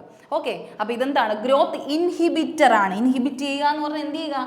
ഗ്രോത്തിനെ റിട്ടാർഡ് ചെയ്യുക, അതിനെ ചെയ്യാണ്ടിരിക്കാൻ എന്നുവെച്ചാൽ ചെയ്യാണ്ടിരിക്കാതെ സമ്മതിക്കാണ്ട് ചെയ്യാണ്ടിരിക്കുക, ആ ഒരു മീനിങ് ആണ് കേട്ടോ. അപ്പോൾ ഗ്രോത്ത് വളരാൻ സമ്മതിക്കാണ്ടിരിക്കുക. അപ്പോൾ അതാണ് ശരിക്കും പറഞ്ഞാൽ ഏത്? അബ്സിസിക് ആസിഡ്, ABA എന്ന് പറയുന്നത്. ഇത്രയാണ് നമ്മുടെ പ്ലാന്റ് ഹോർമോൺസിൽ ഇതിൽ ഇത്രയും പറയാനുള്ളത്. അപ്പോൾ സെല്ലുമായിട്ട് റിലേറ്റഡ് ആണെങ്കിൽ സൈറ്റോകൈനിൻ, ഗ്രോത്തുമായിട്ടാണെങ്കിൽ സ്റ്റെമ്മുമായിട്ട് റിലേറ്റഡ് ആണെങ്കിൽ ഓക്സിൻ, ഗിബറലിൻ, ഡോർഫിസം റിലേറ്റഡ് ക്വസ്റ്റ്യൻ ആണെങ്കിൽ അത് കഴിഞ്ഞ് വിൽറ്റിംഗ് ഓഫ് ലീവ്സ്, അബ്സിഷൻ, ഇങ്ങനത്തെ ഗ്രോത്തിനെയൊക്കെ ഡിറ്റാർഡ് ചെയ്യുന്നു അല്ലെങ്കിൽ അതിനെ എഗെയിൻസ്റ്റ് ആണെന്ന് പറയുന്നെങ്കിൽ അത് അബ്സിസിക് ആസിഡ്. ഇതല്ലാണ്ട് കുറച്ച് പ്ലാന്റ് ഹോർമോൺസും കൂടെ ഉണ്ട്. ഒന്നെന്ന് പറയുന്നത് എന്താണ്? എത്തിലീൻ എന്ന് പറയുന്ന ഒരു പ്ലാന്റ് ഹോർമോൺ ഉണ്ട്. എത്തിലീൻ അതെന്തിനാണ് സഹായിക്കുന്നത്? ഫ്രൂട്ടിൻ്റെ റൈപ്പണിങ്ങിനാണ് കേട്ടോ. മാങ്ങയൊക്കെ നല്ല പഴുത്ത് നിൽക്കാൻ സഹായിക്കുന്നത് എന്തിൻ്റെ സഹായം കൊണ്ടാണ്? എത്തിലീൻ എന്ന് പറയുന്നത് അതിൻ്റെയാണ് റൈപ്പണിങ്ങിന് വേണ്ടിയാണ്, ഫ്രൂട്ട് റൈപ്പണിങ്ങിന് വേണ്ടിയാണ് ആരുള്ളത്? എത്തിലിൻ ഉള്ളത്, പഴുക്കാൻ സഹായിക്കുന്നത്. ഇനി അടുത്ത ഫ്ലോറിജൻ എന്ന് പറഞ്ഞ ഒരാളുണ്ട്. ഫ്ലോറിജൻ ഇതെന്തിനാണ്? ഫ്ലവറിങ്ങിന് സഹായിക്കുന്നതാണ് കേട്ടോ. ഫ്ലവറിങ് ഇതെല്ലാം എന്താണ്? പ്ലാന്റിൽ കാണുന്ന ഹോർമോൺസ് ആണ്. അപ്പോൾ ഇത്രയും കാര്യങ്ങൾ അവിടെ എന്ത് ചെയ്യുക? ശ്രദ്ധിക്കുക. ഓക്കെ ഓക്കെ അപ്പോൾ ഇത്രയും പ്ലാന്റ് ഹോർമോൺസ് ആണ് വരുന്നത്. എത്തിലിൻ റൈപ്പണിങ്ങിനും ഫ്ലവറിങ്ങിന് വേണ്ടി ഫ്ലോറിജനും. ഓക്കെ അത്രയും കാര്യം മനസ്സിലായെന്ന് വിശ്വസിക്കുന്നു. അടുത്ത ക്വസ്റ്റ്യനിലേക്ക് പോവാം. An echo returned in 2 seconds. What is the distance of the reflecting surface from the source given that speed of sound is 342 m/s? നമ്മൾ ഇവിടെ പറഞ്ഞിരിക്കുന്നതെന്ന് പറഞ്ഞാൽ എക്കോ എന്ന് പറഞ്ഞ ഒരു ചാപ്റ്ററിൽ നിന്ന് വരുന്ന ഒരു ക്വസ്റ്റ്യൻ ആണിത്. അപ്പോൾ എക്കോ എന്ന് പറയുമ്പം നിങ്ങൾക്ക് അറിയാം, ഒരു സംഭവം അവിടെ തട്ടിയിട്ട് തിരിച്ചു വരിക എന്നുള്ളൊരു രീതിക്കാണ് അല്ലേ. അപ്പോൾ ഒരു എക്കോ എന്ത് ചെയ്തു? Returned in 2 seconds. നിങ്ങൾക്ക് അറിയില്ലെങ്കിൽ പോലും നിങ്ങളൊരു സിമ്പിളായിട്ട് ഒരു സംഭവം അതിൻ്റെ യൂണിറ്റ്സ് ഒക്കെ വെച്ചിട്ട് ജസ്റ്റ് ഒന്ന് ആദ്യം എന്ത് ചെയ്യുക? എടുത്ത് നോക്കുക. അപ്പോൾ എന്താണ്? 2 seconds ആണ്. 2 seconds എന്ന് പറയുമ്പോൾ എന്തായിരിക്കും? അത് ടൈം ആയിരിക്കും അല്ലേ. 2 seconds ടൈം തന്നു. What is the distance? നമുക്ക് ഡിസ്റ്റൻസ് ആണ് കണ്ടുപിടിക്കേണ്ടത്. ഡിസ്റ്റൻസ് ആണ് കണ്ടുപിടിക്കേണ്ടത് of the reflecting surface from the source. Reflect ചെയ്ത് വന്ന ഡിസ്റ്റൻസ് ആണ് കണ്ടുപിടിക്കേണ്ടത്. Given that speed of sound is 342 m/s. സ്പീഡും തന്നിട്ടുണ്ടല്ലേ. Speed of sound 342 m/s. അപ്പോൾ ഇങ്ങനെ തന്നു കഴിഞ്ഞാൽ സിമ്പിൾ, നമ്മൾ എപ്പോഴും ചെയ്യുന്ന ഒരു ഇക്വേഷൻ എന്താണ്? ഈ ഒരു 3 എണ്ണത്തിനെയും കൂടെ കണക്ട് ചെയ്ത് ഡിസ്റ്റൻസ് ഈക്വൽ ടു എന്താണ്? സ്പീഡ് ഇൻറ്റു ടൈം അല്ലേ, അങ്ങനെയല്ലേ പറയുന്നത്? Distance equal to speed into time. ഇവിടെ നമുക്ക് വരുന്നതെന്ന് പറഞ്ഞാൽ ഡിസ്റ്റൻസ് എങ്ങനെയാണ് വരുന്നത്? അപ്പം ബാക്കി നമുക്ക് ഡിസ്റ്റൻസ് എടുത്ത് ഡയറക്റ്റ് കൊടുത്താൽ മതി, ആൻസർ കിട്ടും. ഇപ്പോൾ ഇവിടെ ഒന്ന് ആലോചിക്കുക, ഡി ആണ് ഡിസ്റ്റൻസ് എന്ന് പറയുമ്പോൾ ഇവിടെ എന്താണ്? 2 തവണ ഉണ്ടല്ലേ. എക്കോയാണ്. എക്കോ എന്ന് പറഞ്ഞാൽ അവിടെ പോയി തിരിച്ചു വന്നു. അപ്പോൾ എന്തുണ്ട്? 2D എന്ന് പറയുന്ന ഇതാണ്. എന്ന് വെച്ചാൽ 2 തവണ ഡിസ്റ്റൻസ് സഞ്ചരിച്ചു. D+D എന്നുള്ള ഒരു രീതിക്കാണ് കേട്ടോ. അതായത് ഡിസ്റ്റൻസ് അവിടെ പോയി തിരിച്ചു വന്നു. അപ്പോൾ എന്താണ്? 2D എന്നുള്ള രീതിയിൽ. അപ്പോൾ 2D ഈക്വൽ ടു എന്താണ്? നമ്മുടെ ഇതെന്ന് പറഞ്ഞാൽ 342 ഇൻറ്റു എന്താണ്? ടൈം എന്ന് പറയുന്നത് 2. അങ്ങനെയല്ലേ. അപ്പോൾ ഡിസ്റ്റൻസ് എത്രയായിരിക്കും? ഈ 2ഉം ക്യാൻസൽ ചെയ്യുമ്പോൾ 342. അങ്ങനെയല്ലേ ആൻസർ കിട്ടുന്ന? Distance 342 metre. അപ്പോൾ എന്താണ് ആൻസർ? 342 മീറ്റർ. സിമ്പിൾ ആയിട്ടുള്ള ഇക്വേഷൻ ആണ്. Distance equal to speed into time. അപ്പോൾ ഡിസ്റ്റൻസ് എന്ന് പറഞ്ഞാൽ 2 ഡയറക്ഷനാണ്. അങ്ങോട്ട് പോയി തിരിച്ചു വന്നു. Reflecting surface from the source, അങ്ങ് പോയി സോഴ്സിൽ പോയി തിരിച്ചു വന്നു, റിഫ്ലക്ട് ചെയ്ത് വന്നു. അപ്പോൾ എന്ത് വരും നമുക്ക്? ഡിസ്റ്റൻസ് എന്ന് പറയുമ്പോൾ 2D എന്ന് എടുക്കണം. 2 ഡിസ്റ്റൻസ് ഉണ്ട്. 2 ഡിസ്റ്റൻസ് D1 + D2 എന്നുള്ള രീതിയിൽ 2 ഡിസ്റ്റൻസ് ഉണ്ട്. അപ്പോൾ അത് 342 × 2 ആണ്. ഒന്ന് എന്ത് ചെയ്യുക? ഈ 2നെ താഴെ കൊണ്ട് എന്ത് ചെയ്യുക? ഡിവൈഡ് ചെയ്യുക. അപ്പോൾ 2 ക്യാൻസൽ ആവും. അങ്ങനെയാണ് ചെയ്യുന്നത്. ഓക്കെ അപ്പോൾ 342 മീറ്റർ ആണ് നമ്മൾ നോർമലി. അപ്പോൾ ഇങ്ങനെ ക്വസ്റ്റ്യൻസ് വരാം. അതെന്ത് ചെയ്യുക? നിങ്ങൾ മനസ്സിലാക്കി ചെയ്താൽ മതി. അപ്പം ഡിസ്റ്റൻസ് എപ്പോൾ എടുക്കുമ്പോഴും എന്ത് ചെയ്യണം? 2 എന്നുള്ള രീതിയിൽ, 2 ഡിസ്റ്റൻസ് എന്നുള്ള രീതിയിൽ എടുത്താൽ മതി കേട്ടോ. ആ ഒരു കാര്യം ഇവിടെ ശ്രദ്ധിക്കുക. ഇനി speed of sound in air എന്ന് പറയുന്നത് 344 m/s എന്നാണ് നോർമലി പറയാറുള്ളത് കേട്ടോ. നമ്മുടെ എയറിൽ നമ്മുടെ സ്പീഡ് എത്രയെന്നുള്ള രീതിക്കാണ് ചോദിക്കുന്നത്. വാക്യൂമിൽ 3 × 10⁸ എന്നുള്ള ഒരു രീതിയിലാണ്. അപ്പോൾ ഈ speed of sound in air എന്ന് പറയുന്നത് എന്താണ്? 344 m/s ആണ്. അത് 300നും 400 റേഞ്ചിനും ഇടയ്ക്കെന്നുള്ളൊരു നമ്പറാണ് പറയുന്നത്. ഇവിടെ 344 ആയിരുന്നുകൊണ്ട് ഇവരെന്താണ് 342 കൊടുത്തത്? അത് ഫിക്സഡ് ആയിട്ട് നമുക്ക് പഠിക്കാൻ പറ്റൂല. എന്നാലും ഏറ്റവും ഒരു ആവറേജ് എന്നുള്ള രീതിയിൽ 344 തന്നെ എപ്പോഴും എന്ത് ചെയ്യുക? ഒന്ന് ജസ്റ്റ് ഒന്ന് കാൽക്കുലേറ്റ് ചെയ്ത് വെക്കുക. അപ്പോൾ അവിടെ നിന്ന് ഇങ്ങോട്ടും ജസ്റ്റ് ഒന്ന് മാറിയിരിക്കും. അപ്പോൾ എയർ സ്പീഡ് ഇൻ എയർ എന്നുള്ള. ഇനി ഇവിടെ നിന്ന് വരുന്ന ഒരു പ്രധാനപ്പെട്ട ക്വസ്റ്റ്യൻ എന്ന് പറയുന്നത് ടു ഹിയർ ഡിസ്റ്റിങ്ക്റ്റ് എക്കോ. നമ്മൾ എന്തുകൊണ്ട് നോർമലി സംസാരിക്കുമ്പോൾ എക്കോ കേൾക്കുന്നില്ല? അല്ലെങ്കിൽ നമ്മുടെ പെർസിസ്റ്റൻസ് ഓഫ് ഹിയറിംഗ്, നമ്മുടെ ബ്രെയിനിൽ ഫീഡ് ആവുന്ന ആ ഒരു സൗണ്ടിങ് എന്ന് പറഞ്ഞാൽ ഇപ്പം നമ്മളിപ്പോൾ കുറേ കാര്യം സംസാരിച്ചാലും ഈ ഒരു കാര്യം സംസാരിക്കുമ്പോൾ എത്ര മിനിറ്റ് നമ്മുടെ ബ്രെയിനിൽ അത് ഒക്കുപ്പേ ആവുന്നു. അതിനെയാണ് നമ്മൾ എന്തെന്ന് പറയുന്നത്? പെർസിസ്റ്റൻസ് ഓഫ് ഹിയറിംഗ് എന്ന് പറയുന്നത്.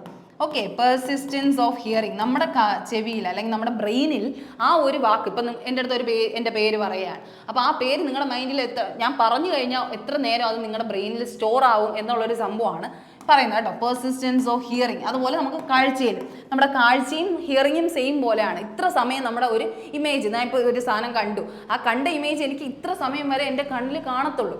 അതുപോലെയാണ് നമ്മുടെ ഏതെന്ന് പറയുന്നത്? Persistence of hearing. ഒരു സാധനം പറഞ്ഞു കഴിഞ്ഞാൽ ഇത്ര സമയം നമ്മുടെ കാതിൽ അത് നിൽക്കത്തുള്ളൂ, അല്ലെങ്കിൽ നമ്മുടെ ബ്രെയിൻ അത് സ്റ്റോർ ചെയ്യത്തുള്ളൂ. അത് കഴിഞ്ഞ് എന്ത് ചെയ്യും? അടുത്ത ഇമേജ് ഇങ്ങനെ റീപ്ലേസ് ആയിക്കൊണ്ടിരിക്കുകയാണ്. അപ്പോൾ ഈ ഒരു കാര്യമാണ് നമ്മൾ പെർസിസ്റ്റൻസ് ഓഫ് ഹിയറിംഗ് അല്ലെങ്കിൽ പെർസിസ്റ്റൻസ് ഓഫ് വിഷൻ എന്നൊക്കെ പറയുന്നത്. അപ്പോൾ അതിൻ്റെ ഒരു ടൈം നിങ്ങൾ അറിഞ്ഞിരിക്കണം. എത്ര നേരം അത് ഫീഡ് ചെയ്ത് വയ്ക്കും?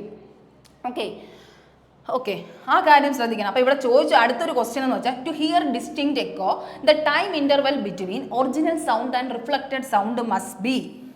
ഓക്കെ ഹിയർ ഡിസ്റ്റിങ്ക്റ്റ് ഒരു എക്കോ കേൾക്കണമെങ്കിൽ എന്തുകൊണ്ട് എപ്പോഴാണ് ആ ടൈം ഇൻ്റർവെൽ എത്രയാണ്, time interval between original sound നമ്മുടെ സൗണ്ടിൽ നിന്ന് റിഫ്ലക്റ്റഡ് സൗണ്ട് തിരിച്ചു വരേണ്ട ആ ടൈമിങ് എത്രയെന്നാണ് ചോദിക്കുന്നത്. ഓക്കെ, അപ്പോൾ ആ ടൈമിങ് എത്രയാണ്ടാ 0.1 സെക്കൻഡ്. അതായത് നമ്മുടെ പെർസിസ്റ്റൻസ് ഓഫ് ഹിയറിംഗ് ആണ് അവിടെ പറയുന്നത്. 1/10 എന്നുള്ളത് 1/10 നമുക്ക് കാഴ്ചയായാലും 1/10, ഹിയറിംഗ് ആയാലും 1/10. കാരണം എന്താ, ഇത്ര 1/10 സെക്കൻഡ് മാത്രമേ ഒരു ഇമേജ് അല്ലെങ്കിൽ ഒരു ഇമേജ് ഞാൻ കണ്ട ഇമേജ് എൻ്റെ കണ്ണിൽ അല്ലെങ്കിൽ ഒരു ഞാൻ കേട്ട ഒരു കാര്യം എൻ്റെ കാതിൽ അല്ലെങ്കിൽ എൻ്റെ ബ്രെയിൻ ഫീഡ് ചെയ്യുന്നത് എത്ര സമയത്തേക്ക് മാത്രമാണ്, 1/10 സെക്കൻഡിലേക്ക് മാത്രമാണ്. അത് കഴിഞ്ഞ കാര്യങ്ങളൊക്കെ എന്തായിട്ട് പറയും നമ്മൾ, എക്കോ ആയിട്ടാണ് പറയുന്നത്. അപ്പോൾ ഇവിടെ ചോദിച്ചത് എത്ര ടൈം ഇൻ്റർവെലിന് ശേഷമാണ് നമുക്കത് കേൾക്കാൻ പറ്റുന്നത്. 0.1 സെക്കൻഡിന് ശേഷം ഉള്ളതെല്ലാം കേൾക്കാൻ പറ്റും. അപ്പോൾ ഈ ഒരു സംഭവം നിങ്ങൾ എന്ത് ചെയ്യുക, മെയിനായിട്ടും പഠിച്ചു വെക്കുക. അപ്പോൾ എക്കോയുടെ പാഠത്തിൽ നിന്ന് വന്നതാണ്. അപ്പോൾ sound persist in human brain. അതുപോലെ തന്നെ എന്ത് ചെയ്യണം, നമ്മുടെ must be sensation of sound persist in human brain. നമ്മുടെ ഹ്യൂമൻ ബ്രെയിനിൽ ഒരു സൗണ്ട് എത്ര നേരം എന്ത് ചെയ്യും, ഫീഡായി നിൽക്കും എന്നുള്ള കാര്യമാണ്. അത് എത്രയാണ്, 0.1 സെക്കൻഡ് അല്ലെങ്കിൽ 1/10 സെക്കൻഡ് എന്നുള്ളൊരു സംഭവമാണ്. ഓക്കെ, ആ കാര്യം നിങ്ങൾക്ക് മനസ്സിലാവുന്നുണ്ടോ? ഇത്രയും സെക്കൻഡാണ് നമ്മുടെ കാതിൽ അത് നിൽക്കുന്നത്. അവിടെ എന്താണ് വേറൊരു ക്വസ്റ്റ്യൻ ചോദിക്കാനുള്ളത്, അപ്രോക്സിമേറ്റ് ഇതെന്താണ്, ടൈമാണ്. എത്ര ടൈം ഇൻ്റർവെല്ലാണ് നമ്മുടെ കാതിൽ അത് നിൽക്കുന്നത്, 1/10 സെക്കൻഡ് അല്ലെങ്കിൽ 0.1 സെക്കൻഡ് ആണ്. അപ്പോൾ എത്ര ഡിസ്റ്റൻസ് വേണം, ഒരു മിനിമം ഡിസ്റ്റൻസ് വേണ്ടേ, ആ ഡിസ്റ്റൻസ് ആണ് എത്രയെന്ന് പറയുന്നത്, approximate minimum distance between source and reflector for echo. ഒരു എക്കോ കേൾക്കാൻ അല്ലെങ്കിൽ ഒരു സാധനം കേൾക്കാൻ വേണ്ടിയുള്ള മിനിമം ഡിസ്റ്റൻസ് അല്ലെങ്കിൽ ഒരു മാക്സിമം ആവറേജ് ഡിസ്റ്റൻസ് എത്രയാണ്, 17 മീറ്ററിലാണ് കേട്ടോ.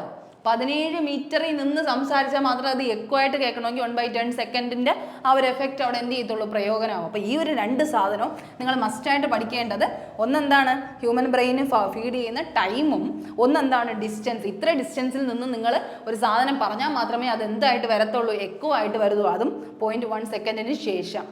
ഓക്കെ, ആ ഒരു കാര്യമാണ് പറയുന്നത്. അപ്പോൾ ഇത് 17 മീറ്ററാണ് അപ്രോക്സിമേറ്റ്, അല്ലാണ്ട് പറയുന്നത് 17.2 മീറ്റർ എന്നാണ് കേട്ടോ. 17.2 മീറ്റർ. ഈ ഒരു പോയിന്റും കൂടെ, ഈ ഒരു വാല്യൂം കൂടെ അറിഞ്ഞിരിക്കുക. 17.2. ഇവിടെ അപ്രോക്സിമേറ്റ് മിനിമം ഡിസ്റ്റൻസ് എന്ന് ചോദിച്ചുകൊണ്ട് 17 മീറ്റർ ആയിരുന്നു പറഞ്ഞത്. അല്ലാണ്ട് നമ്മൾ നോക്കുകയാണെങ്കിൽ നമുക്ക് എന്ത് പറയാം, 17.2 മീറ്റർ എന്ന് പറയാം കേട്ടോ. അപ്പോൾ ഈ ഒരു കാര്യം ഇവിടെ എന്ത് ചെയ്യുക, നോട്ട് ചെയ്യുക. ഡിസ്റ്റൻസ് 17.2 മീറ്ററും സെക്കൻഡ് എത്രയാണ്, 0.1 സെക്കൻഡുമാണ് ടൈം. ഇതാണ് അവിടെ നമുക്ക് പറയാനുള്ളത്. ഓക്കെ, അടുത്ത ക്വസ്റ്റ്യനിലേക്ക് കടക്കാം. ഇനി അടുത്ത്, an alloy is an example of. ഒരു അലോയി എന്ന് പറയുന്നത് എന്തിൻ്റെ എക്സാമ്പിൾ എന്നാണ് ചോദിക്കുന്നത്. എന്തിൻ്റെ എക്സാമ്പിൾ ആണ്ടാ, കൊളോയിഡൽ സൊല്യൂഷൻ ആണോ, ഇമൽഷൻ ആണോ, ഹെട്രോജീനിയസ് മിക്സ്ചർ ആണോ, സോളിഡ് സൊല്യൂഷൻ ആണോ? അലോയി എന്ന് പറഞ്ഞാൽ എന്താണ്, അലോയി രണ്ട് മെറ്റലുകൾ ചേരുമ്പോൾ ഉണ്ടാവുന്ന സാധനത്തിനെയാണ് നമ്മൾ എന്തെന്ന് പറയുന്നത്, അലോയി ആയിട്ട് പറയുന്നത് അല്ലേ, അലോയി ആയിട്ട് പറയുന്നത്. ഓക്കെ, അലോയി ആയിട്ട് പറയുന്നത്. അപ്പോൾ അവിടെ നിങ്ങൾ ശ്രദ്ധിക്കേണ്ട ഒരു കാര്യം എന്ന് പറഞ്ഞാൽ, രണ്ട് മെറ്റൽസ് ചേരുമ്പോൾ, അപ്പോൾ രണ്ട് മെറ്റൽ എന്ന് പറയുന്ന സാധനം എപ്പോഴും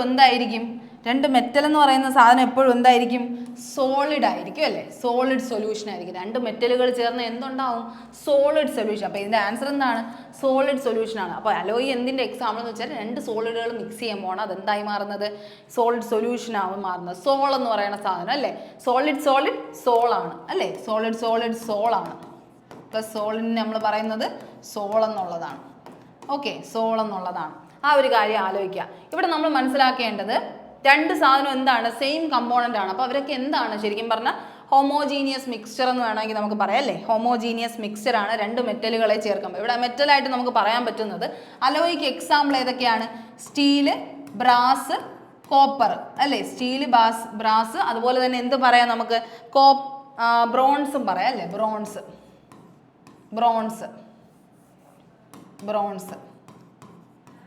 അപ്പോൾ ഇതൊക്കെയാണ് എന്തെന്ന് പറയുന്നത്, അലോയിസ് എന്ന് പറഞ്ഞാൽ രണ്ട് സംഭവങ്ങൾ കൂടി ചേരുമ്പോഴാണ് ഈ സാധനങ്ങൾ ഉണ്ടാവുന്നത്, സ്റ്റീല്, ബ്രാസ്, ബ്രോൺസ്.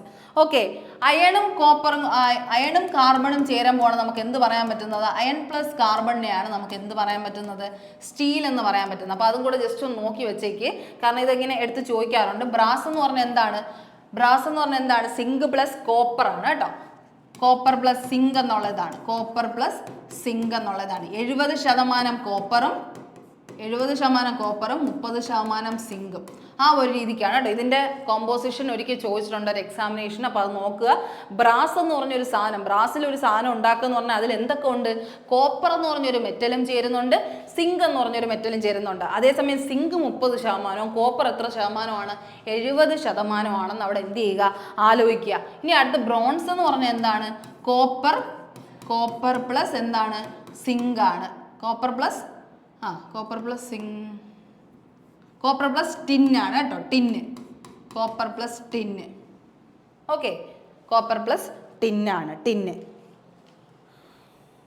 ഓക്കെ, ഇത്രയും കാര്യം അവിടെ എന്ത് ചെയ്യുക? നിങ്ങൾ ജസ്റ്റ് ഒന്ന് മനസ്സിലാക്കിയിരിക്കുക. കാരണം അലോയ് എന്ന് പറഞ്ഞൊരു പോർഷനിൽ ഈ ഒരു സാധനം ചോദിക്കാറുണ്ട്. അപ്പോൾ അലോയ് എന്തിൻ്റെ എക്സാമ്പിൾ എന്ന് വെച്ചാൽ രണ്ട് മെറ്റലുകൾ തമ്മിൽ ചേരുമ്പോൾ അല്ലെങ്കിൽ രണ്ട് സോളിഡുകൾ തമ്മിൽ ചേരുമ്പോൾ ഉണ്ടാവുന്ന സാധനമാണ് അലോയ്. അപ്പോൾ അലോയുടെ എക്സാമ്പിൾസ് ആണ് സ്റ്റീൽ ഉണ്ടാക്കുന്നത് അയണും കാർബണും കൂടെ ചേർത്തിട്ടാണ്. അയൺ പ്ലസ് കാർബൺ ആണ്. ബ്രാസ് എന്ന് പറഞ്ഞാൽ കോപ്പർ പ്ലസ് സിങ്ക് ആണ്. അതിൻ്റെ പെർസെൻറ്റേജ് നോക്കിക്കൊള്ളുക. ബ്രോൺസ് എന്ന് പറഞ്ഞാൽ കോപ്പർ പ്ലസ് ടിന്നാണ്. ഓക്കെ, കോപ്പർ പ്ലസ് ടിന്നാണ്. ഇനി അടുത്ത് വേറൊരിടത്ത് ചോദിക്കാനുള്ളത് സോൾഡർ ചെയ്യുന്നത് എന്തൊക്കെ കൊണ്ടാണ്? സോൾഡർ എന്ന് പറഞ്ഞാൽ ലെഡ് പ്ലസ് ടിൻ. സോൾഡിഫൈ ചെയ്യാനെന്നൊക്കെ പറയത്തില്ല, നമ്മൾ ഉരുക്കാനൊക്കെ ഉപയോഗിക്കുന്ന ഒരു സാധനം, സോൾഡറിങ് ചെയ്യുക. അതിന് വേണ്ടി ഉപയോഗിക്കുന്നത്, സോൾഡറിന് വേണ്ടി ഉപയോഗിക്കുന്നത് ലെഡും ടിന്നുമാണ്. അതും എന്താണ്? ഒരു ടൈപ്പ് ഓഫ് അലോയി ആണ്.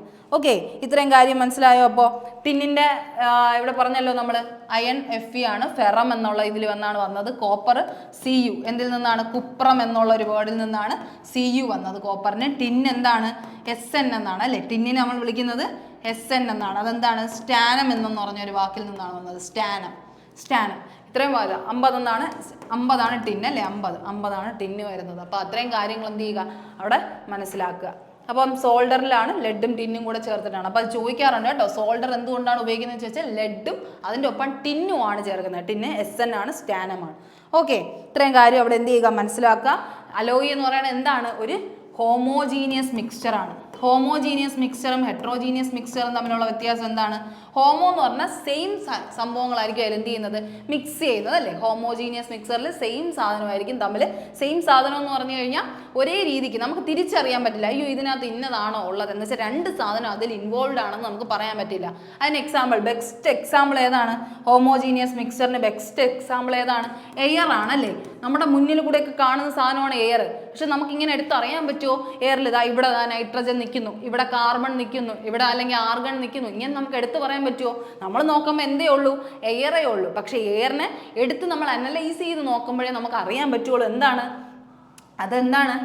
നമ്മൾ പൊതുവേ നോക്കുമ്പോൾ ചുറ്റും നോക്കുമ്പോൾ എയർ ഉണ്ട്, അതെന്താണ്? ഹോമോജീനിയസ് ആണ്. പക്ഷെ അതിൻ്റെ ഉള്ളിലേക്ക് നമ്മൾ കടന്നു പോകുമ്പോഴേ നമുക്കറിയൂ അതിൻ്റെ അകത്ത് എയർ എന്ന് പറയുന്നത് എന്തൊക്കെയാണ്? നൈട്രജൻ ഉണ്ട്, കാർബൺ ഡൈ ഓക്സൈഡ് ഉണ്ട്, വാട്ടർ വേപ്പർ ഉണ്ട്, ആർഗൺ ഉണ്ട്, ഇങ്ങനത്തെയൊക്കെ കുറേ സാധനങ്ങൾ കമ്പോസ് ചെയ്ത് വെച്ചിരിക്കുന്നത്. പക്ഷേ ഇതെല്ലാം എന്താണ്? ഒരേ ടൈപ്പ് ഓഫ് ഐറ്റംസ് ആണ്. അതുകൊണ്ടാണ് നമുക്ക് എന്ത് ചെയ്യാൻ പറ്റാത്തത്? ഇവിടെ ഉള്ള സാധനങ്ങളെ തിരിച്ചറിയാൻ പറ്റാത്തത്. ഓക്കെ, അപ്പോൾ അങ്ങനെ എന്ത് ചെയ്യുക? അതിനെ തിരിച്ചറിയാൻ പറ്റാത്തതിനെയാണ് നമ്മൾ എന്ത് പറയുന്നത്? Homogeneous mixture. അപ്പോൾ എയർ എന്ന് പറയുന്നത് എന്താണ്? ഒരു ഹോമോജീനിയസ് മിക്സ്ചറാണ്. അപ്പം സോളിഡ് സൊല്യൂഷനായ അലോയു എന്താണ്? ഒരു ഹോമോജീനിയസ് മിക്സ്ചറാണ്. ഏത് മെറ്റലാണ്? സ്റ്റീലിനെ കാണുമ്പോൾ നിങ്ങൾക്ക് അറിയാൻ പറ്റുമോ അതിൽ അയണാണ് അല്ലെങ്കിൽ അതിൽ കോപ്പറാണ് മിക്സ് ചെയ്തതെന്ന് നിങ്ങൾക്ക് കണ്ടാൽ മനസ്സിലാവുമോ? ഇല്ല, നമ്മൾ പറയുന്ന പേരാണ് സ്റ്റീൽ അല്ലേ? അപ്പോൾ അങ്ങനെയാണ് ആ സാധനങ്ങളെ, ഒരേപോലത്തെ സാധനങ്ങളെ തമ്മിൽ മിക്സ് ചെയ്തിട്ട് ഉണ്ടാക്കുന്നതിനെയാണ് ഹോമോജീനിയസ് മിക്സ്ചർ എന്ന് പറയുന്നത്. രണ്ട് ഡിഫറൻറ്റ് ടൈപ്പ് ഓഫ് സാധനങ്ങളെ മിക്സ് ചെയ്ത് ഉണ്ടാക്കുന്നതിനെയാണ് നമ്മൾ എന്ത് പറയുന്നത്? ഹെട്രോജീനിയസ് മിക്സ്ചർ എന്ന് പറയുന്നത്. രണ്ട് സാധനം നമുക്ക് അറിയത്തില്ല എന്നല്ല, നമുക്ക് കണ്ടാൽ തന്നെ തിരിച്ചറിയാൻ പറ്റുന്ന സാധനങ്ങൾ. അയ്യോ ഇതിൻ്റെ അകത്ത് ഇന്ന സാധനങ്ങളാണ് ചേർന്നിരിക്കുന്നത് അല്ലേ? അങ്ങനെ നമുക്ക് തിരിച്ചറിയാൻ പറ്റും. അങ്ങനെ ഉള്ളതിനെയാണ് നമുക്ക് എന്തെന്ന് പറയാൻ പറ്റുന്നത്? ഹെട്രോജീനിയസ് മിക്സ്ചർ എന്ന് പറയുന്നത്. രണ്ട് ഡിഫറൻറ്റ് ടൈപ്പ് ഓഫ് സാധനങ്ങളായിരിക്കും അതിൽ എന്ത് ചെയ്യുന്നത്? മിക്സ് ചെയ്യുന്നത്. ഓക്കെ, അപ്പോൾ എയർ ഒരു ഹോമോജീനിയസ് മിക്സ്ചർ ആണെന്ന് അവിടെ മനസ്സിലാക്കുക. ഹെട്രോജീനിയസ് മിക്സ്ചറിൽ എന്തൊക്കെ വരും? നമ്മളിപ്പോൾ അതുപോലെ തന്നെ ഹോമോജീനിയസ് മിക്സറിൽ ഷുഗർ സൊല്യൂഷൻ എന്ന് പറയുന്നത്, ഈ ഷുഗർ സൊല്യൂഷൻ എന്ന് പറഞ്ഞ സാധനം എന്താ? വെള്ളത്തിൽ ഷുഗർ ഇട്ട് കലക്കി, നമുക്ക് കലക്കി കഴിഞ്ഞാൽ അതിനെ എടുത്ത് നോക്കുമ്പോൾ നമുക്ക് അറിയാൻ പറ്റും അതിൽ വെള്ളമാണോ ഷുഗറാണോ. അതുപോലെ തന്നെ സോൾട്ട് സൊല്യൂഷൻ, അതിലിട്ട് മിക്സ് ചെയ്ത് നമുക്ക് അറിയാൻ പറ്റും അതിൽ ഇന്നതാണോ എന്ന്. ലൈം ജ്യൂസ് കുടിക്കുമ്പോൾ അതിൽ ഇന്ന സാധനമാണോ നമുക്ക് കണ്ടാൽ തിരിച്ചറിയാൻ പറ്റുമോ? ഇല്ല, വെള്ളവും ഉണ്ട്, പഞ്ചസാരയുണ്ട്, അതിൽ ലൈം ചേർത്തിട്ടുണ്ട്, അല്ലെങ്കിൽ വേറെ എന്തെങ്കിലും അങ്ങനത്തെ എന്തെങ്കിലും സാധനം ഉണ്ടെങ്കിൽ അത് ചേർത്തിട്ടുണ്ട്. അത് നമുക്ക് കുടിച്ചു കഴിഞ്ഞാലേ അറിയാവും, അല്ലാതെ നേരിട്ട് കാണുമ്പോൾ നമുക്ക് തോന്നുന്നു ഇല്ല. അതൊക്കെ എന്താണ്? ഹോമോജീനിയസ് ആണ്. അതേസമയം ഹെട്രോജീനിയസ് എന്ന് പറഞ്ഞാൽ നമ്മൾ എന്ത് പറയും? മണലിട്ടു ഒരു സാധനത്തിൻ്റെ പറ്റാത്തടത്ത് മണലിട്ടു, മണലിടുമ്പോൾ എന്ത് സംഭവിക്കും? ആ മണൽ വന്ന് താഴെ അടിഞ്ഞുകൂടും. അല്ലെങ്കിൽ നമ്മളൊരു വെള്ളം എടുത്ത് വെച്ചിട്ട് അതിൽ ചോക്ക് പൊടി ഇട്ട് നോക്കി, ചോക്ക് പൊടി എന്ത് ചെയ്യും? താഴെ വന്ന് അടിഞ്ഞുകൂടും അല്ലേ? സസ്പെൻഡ് ചെയ്യും, താഴെ ബോട്ടമിൽ വന്ന് സസ്പെൻഡ് ചെയ്യും. അതൊക്കെ എന്താണ്? രണ്ട് ടൈപ്പ് ഓഫ് സാധനമാണ് നമുക്ക് കണ്ണിൽ തന്നെ കാണുമ്പോൾ മനസ്സിലാവും. അങ്ങനെ ഉള്ളതിനെയാണ് നമുക്ക് എന്ത് പറയാൻ പറ്റുന്നത്? ഹെറ്ററോജീനിയസ് മിക്സ്ചർ എന്ന് പറയാൻ പറ്റുന്നത്. ഓക്കെ, ആ ഒരു കാര്യം ആലോചിക്കുക. ഇമൽഷൻ എന്ന് പറഞ്ഞാൽ എന്താണ്? ഇമൽഷൻ എന്ന് പറയുന്നത് രണ്ട് ലിക്വിഡ് ടൈപ്പ് സാധനങ്ങൾ ചേരുമ്പോൾ, അതായത് ഇവിടെ നമ്മൾ സോള് പറഞ്ഞ പോലെ ലിക്വിഡ് എന്താണ്? ലിക്വിഡ് എന്താണ്? ഇമൽഷൻ ആണ്. ലിക്വിഡ് എന്താണ്? ഇമൽഷൻ ആണ്. ഓക്കെ, ഇമൽഷൻ എക്സാമ്പിൾ ആണ് ആരൊക്കെ? നമ്മുടെ പാലെന്ന് പറയുന്നത് അല്ലേ, വാട്ടർ എന്ന് പറയുന്നത്, നമ്മുടെ മിൽക്ക് എന്ന് പറയുന്നത്, മിൽക്കിയാണ് എന്തെന്ന് പറയുന്നത്? ഇമൽഷൻ ഒരു എക്സാമ്പിൾ. പാലും വെള്ളവും കൂടെ ചേർന്ന്, അല്ലെങ്കിൽ ഈ ഫാറ്റ് മോളിക്യൂൾസും അതുപോലെ തന്നെ ഈ പാലും കൂടെ ചേരുമ്പോൾ, പാലിൻ്റെ ഒരു കോൺസ്റ്റിറ്റ്യൂവൻറ്റും കൂടെ ചേരുമ്പോഴാണ് അത് പാലാവുന്നത് അല്ലേ. അപ്പോൾ മിൽക്കിനെ പറയുന്നത് ഒന്നീ വാട്ടർ അല്ലെങ്കിൽ ഫാറ്റ് മോളിക്യൂൾസ് പ്ലസ് മിൽക്ക് എന്നുള്ള രീതിക്കാണ്. അപ്പോൾ രണ്ട് ലിക്വിഡാണ് അതിൽ എന്ത് ചെയ്യുന്നത്? ചേരുന്നത്. നമുക്കറിയാൻ പറ്റുമോ? നമുക്കെടുത്ത് മറ്റേ സംഭവത്തിലൊന്നും എടുത്ത് വയ്ക്കാതെ നോക്കുമ്പോൾ അറിയാൻ പറ്റുമോ അത് പാലാണോ വെള്ളമാണോ എന്ന്? നമുക്ക് അറിയാൻ പറ്റാത്ത ഒരു രീതിയിലാണ് ചിലപ്പോൾ മിൽക്ക് കോംപ്രമൈസ് ചെയ്ത് വരുന്നത് കേട്ടോ. അപ്പോൾ ആ ഒരു രീതിക്ക് പഠിക്കുക. പിന്നെ ക്രീമുകൾ ഉണ്ടാക്കുക. ഈ ക്രീം എന്ന് പറഞ്ഞ സാധനം, ഫേസ് ക്രീം ആയിക്കോട്ടെ, ഷേവിങ് ക്രീം ആയിക്കോട്ടെ, എന്തായിക്കോട്ടെ, അതെല്ലാം എന്താണ്? നമ്മൾ നോക്കുമ്പോൾ എന്താണ്? അതിൻ്റെ അകത്ത് രണ്ട് സാധനങ്ങൾ അടങ്ങിയിട്ടുണ്ട് അല്ലേ? ഒരു ഫാറ്റ് മോളിക്യൂൾസ് ഒക്കെ ചേർന്ന് എന്തെങ്കിലും ഒരു സാധനത്തിൻ്റെയൊക്കെ ഫാറ്റി ആസിഡ്സും ഉണ്ട്, അതിൻ്റെ ഒപ്പം എന്തുകൊണ്ട്? വെള്ളവും ചേർത്തിട്ടുണ്ട്. അപ്പം നമുക്ക് കണ്ണിൽ തിരിച്ചറിയാൻ പറ്റത്തില്ല അല്ലേ? രണ്ടിനെയും കൂടെ കുഴച്ച് മിക്സ് ആക്കി വെച്ചിരിക്കണം. അപ്പോൾ ഇതിന് എക്സാമ്പിൾ ഏതൊക്കെയാണെന്ന് ചോദിച്ചു കഴിഞ്ഞാൽ ഇമൾഷൻ എക്സാമ്പിളാണ്. നമുക്ക് എന്ത് പറയാം? ജെല്ല് പറയാം, ജെല്ല് സാധനങ്ങളെ പറയാം. അത് കഴിഞ്ഞ് പെയിൻറ്റ് പറയാം, മിൽക്ക് പറയാം. ഇങ്ങനത്തെ സാധനങ്ങളൊക്കെയാണ് നമ്മൾ എന്തിൽ ചേർക്കുന്നത്? ഇമൾഷനിൽ ചേർക്കുന്നത് കേട്ടോ, ഇമൾഷനിൽ ചേർക്കുന്നത്. ഇനി അടുത്ത് കൊളോയിഡൽ സൊല്യൂഷൻ ഉണ്ട്. കൊളോയിഡലിന് ഏറ്റവും ബെസ്റ്റ് എക്സാമ്പിൾ തന്നെയാണ്, കൊളോയിഡൽ സൊല്യൂഷൻ തന്നെയാണ് ശരിക്കും പറഞ്ഞാൽ ഇമൽഷനിൽ കയറി വരുന്നത്. കൊളോയിഡൽ സൊല്യൂഷൻ എന്ന് പറയുമ്പോൾ കഞ്ഞിവെള്ളം നിങ്ങൾക്ക് ആലോചിക്കുക. നിങ്ങൾ ആദ്യം ഒരു കഞ്ഞിവെള്ളം എടുക്കുമ്പോൾ എന്ത് സംഭവിക്കും? കഞ്ഞിവെള്ളം എന്ത് ചെയ്യും? ഒരു ലെയർ മുകളിൽ കാണും, കുറേ എന്ത് ചെയ്യും? അല്ലാത്ത ലെയർ താഴെ കിടക്കും അല്ലേ? ഒരു സ്റ്റാർച്ചും കൂടെ ചേർന്നിട്ടുള്ള ഒരു ലെയർ ഉണ്ട്. അപ്പോൾ കഞ്ഞിവെള്ളം നോക്കുമ്പോൾ, കഞ്ഞിവെള്ളം ആദ്യം നോക്കുമ്പോൾ നമ്മളിങ്ങനെ മീതേന്ന് ഇങ്ങനെ കോരി ഒഴിക്കുമ്പോൾ എന്തായി? പ്യുവർ ആയിട്ടുള്ള ഒരു വാട്ടർ കിട്ടും അല്ലേ? പ്യുവർ ആയിട്ടുള്ള ഒരു വാട്ടർ കിട്ടും. പക്ഷേ ജസ്റ്റ് ഒന്ന് കലക്കിയിട്ട് ഒഴിക്കുമ്പോൾ എന്താ കിട്ടുന്നത്? നമുക്ക് ഒരു വെള്ളവും സ്റ്റാർച്ചും കൂടെ മിക്സായ ഒരു പരുവല്ലേ, നമുക്ക് കുടിക്കാൻ പറ്റാത്ത രീതിയിൽ ഒരു കട്ടിപ്പരുവല്ലേ കിട്ടുന്നത്. അതാണ് ശരിക്കും പറഞ്ഞാൽ എന്തെന്ന് പറയുന്നത്? കൊളോയിഡൽ സൊല്യൂഷൻ എന്ന്. കാരണം വെള്ളത്തിൻ്റെയും ആ ഒരു ഫാറ്റി സ്റ്റാർച്ചിൻ്റെയും കൂടെ എന്തെന്ന് പറയാം? മിക്സ് ആയിട്ടുള്ള സാധനത്തിനെയാണ് നമുക്ക് കൊളോയിഡൽ സൊല്യൂഷൻ എന്ന് പറയുന്നത്. അപ്പോൾ ഈ കൊളോയിഡൽ സൊല്യൂഷനിലാണ് എന്ത് കാണുന്നത്? ടിൻഡൽ എഫക്റ്റ് കാണുന്നത്. നമ്മൾ ലൈറ്റ് അടിച്ച് നോക്കുമ്പോൾ പാർട്ടിക്കിൾസ് ഇങ്ങനെ മൂവ് ചെയ്യുന്നതായിട്ട് തോന്നുന്നത്. ടിൻഡൽ എഫക്റ്റ് കാണുക, ബ്രൗണിയൻ മൂവ്മെൻറ്റ് കാണുക, ബ്രൗണിയൻ മൂവ്മെൻറ്റ് കേട്ടോ, ബ്രൗണിയൻ മൂവ്മെൻറ്റ്. ഇത്രയും സാധനങ്ങളൊക്കെ കാണുന്നത് ഏതിലാണ്? ടിൻഡൽ എഫക്റ്റും ബ്രൗണിയൻ മൂവ്മെൻറ്റും കാണുന്ന ഏതിലെന്ന് ചോദിച്ചു കഴിഞ്ഞാൽ ഏതിലാണ്? നമ്മൾ ഈ പറയുന്ന കൊളോയിഡൽ സൊല്യൂഷനിലാണ് കേട്ടോ. ജെലാറ്റിൻ പോലെയുള്ള സാധനങ്ങൾ, ബ്ലഡിൽ എന്താണ്? പ്ലാസ്മയും ഉണ്ട്, വൈറ്റ് ബ്ലഡ് സെൽസ് ഉണ്ട്, റെഡ് ബ്ലഡ് സെൽസ് ഉണ്ട്. ഇതെല്ലാം ഓരോ ടൈപ്പ് കമ്പോണൻസ് ആണ്. അതെല്ലാം കൂടെ ചേർന്നിട്ടാണ് ബ്ലഡ് ആയിരിക്കുന്നത്. അപ്പം ഇങ്ങനത്തെ കുറേ സാധനങ്ങളുണ്ട്. മയോണൈസ് എന്ന് പറയുന്ന സാധനം, അതും എന്താണ്? ഇതിൻ്റെ പല സാധനത്തിൻ്റെ മിക്സാണ്. പക്ഷെ അതൊക്കെ എന്താണ്? ഒരു ലിക്വിഡ് ജെല്ലി ഫോമിലാണ് ഇരിക്കുന്നത് അല്ലേ? ഇമൽഷൻ ഫോമിലാണ് ഇരിക്കുന്നത്, ഇമൽഷൻ. ഓക്കെ, ആ കാര്യം ആലോചിക്കുക. അപ്പോൾ രണ്ട് ലിക്വിഡുകൾ ചേർന്നാൽ എന്ത് കിട്ടും? നമുക്ക് ഇമൽഷൻ കിട്ടും. അതിനെ നമുക്ക് മിൽക്ക് ഇമൽഷനായിട്ട് പറയാം, കോസ്മെറ്റിക്സിൽ ഉപയോഗിക്കുന്ന സാധനങ്ങളെ ഇമൽഷനായിട്ട് പറയാം. ഇതൊക്കെയാണ് അതിൽ എന്ത് ചെയ്യുന്നത്? വരുന്നത്. ഓക്കെ, അപ്പോൾ അത്രയും കാര്യങ്ങൾ എന്ത് ചെയ്യുക? മനസ്സിലാക്കുക. ഓക്കെ, ഇത്രയും കാര്യം അവിടെ നിന്ന് മനസ്സിലാക്കുക. ഇനി അടുത്ത ക്വസ്റ്റ്യൻ എന്താ? Which is A pure substance? ഏതാണ് പ്യുവർ സബ്സ്റ്റൻസ് എന്നുള്ളതാണ് ചോദിച്ചത്. പ്യുവർ സബ്സ്റ്റൻസ് നമ്മൾ നേരത്തെ പറഞ്ഞു. പ്യുവർ സബ്സ്റ്റൻസ് എന്ന് പറഞ്ഞാൽ എന്താണ്? ഒരു സാധനവും അതിൽ കലരാൻ പാടില്ല, ഒരു സാധനവും കലരാൻ പാടില്ല. പ്യുവർ സബ്സ്റ്റൻസും ഉണ്ട്, ഈ പറയുന്ന സൊല്യൂഷൻസ് ഉണ്ട്. ഇതൊക്കെ എന്താണ്? സൊല്യൂഷൻസ് ആണ്. ഇതെന്താണ്? മിക്സ്ചറാണ്. 2-3 സാധനത്തിൻ്റെയൊക്കെ മിക്സ്ചറിങ് ആണ്. അപ്പോൾ അതൊന്നുമല്ല, പ്യുവർ ആയിട്ടുള്ള ഒരു സാധനം. എയർ എന്ന് പറഞ്ഞാൽ എന്താണെന്ന് നമ്മൾ ഓൾറെഡി പറഞ്ഞു കഴിഞ്ഞു, മിക്സ്ചറാണ്. എന്ത് മിക്സ്ചറാണ്? ഹോമോജീനിയസ് മിക്സ്ചർ എന്ന് പറഞ്ഞു. ഹോമോജീനിയസ് മിക്സ്ചർ എന്ന് പറഞ്ഞു. ഷുഗർ സൊല്യൂഷനും എന്താണ്? ഒരു ഹോമോജീനിയസ്. കാരണം നമ്മൾ കലക്കുമ്പോൾ നമുക്ക് തിരിച്ചറിയാൻ പറ്റില്ല. അപ്പോൾ അതും എന്താണ്? ഹോമോജീനിയസ് മിക്സ്ചർ എന്നായി കഴിഞ്ഞു. അടുത്ത് മിൽക്ക് എന്ന് പറയുന്നത് എന്തായി മാറി? കൊളോയിഡ്സ് ആണ്, കൊളോയിഡ്സ്. അപ്പോൾ കൊളോയിഡ്സ് ആയതുകൊണ്ട് തന്നെ അവരെന്താണ്? ഹെറ്ററോജീനിയസ് ആണ്. ഹെറ്ററോജീനിയസ്. അവരെ നമുക്ക് എന്ത് ചെയ്യാൻ പറ്റും? ഇങ്ങനെ പല മിക്സ്ചറായിട്ട് നമുക്ക് തിരിച്ചറിയാൻ പറ്റും. ഹെറ്ററോജീനിയസ് എന്നാണ് പറയുന്നത്. ഇമൽഷനൊക്കെ എന്താണ്? ഹെറ്ററോജീനിയസ് ആണ്. കൊളോയിഡ്സ് എന്താണ്? ഹെറ്ററോജീനിയസ് ആയിട്ടാണ് പറയുന്നത്. അപ്പോൾ മീഥെയ്ൻ മാത്രമേ പിന്നെ മിച്ചമുള്ളൂ. മീഥേൻ എന്ന് പറഞ്ഞാൽ എന്താണ്? നമ്മുടെ എലമെന്റ്സ് ആണ് അല്ലേ? നമ്മുടെ പീരിയോഡിക് ടേബിളിൽ എടുത്തു വെച്ചാൽ കിട്ടുന്ന സാധനങ്ങളെയാണ് നമുക്ക് എന്താ പറയുക? Carbon, nitrogen, oxygen, florin, hydrogen, ഈ പറയുന്ന ഓരോ എലമെന്റ്സ് 118 എലമെന്റ്സും. അതായത് നിങ്ങളിവിടെ മനസ്സിലാക്കേണ്ട ഓൾ എലമെന്റ്സ് ആർ എന്താണ്? പ്യുവർ എന്ന് മനസ്സിലാക്കണം. All elements R pure substances. അവരെയാണ് നമുക്ക് എന്ത് പറയാൻ പറ്റുന്നത്?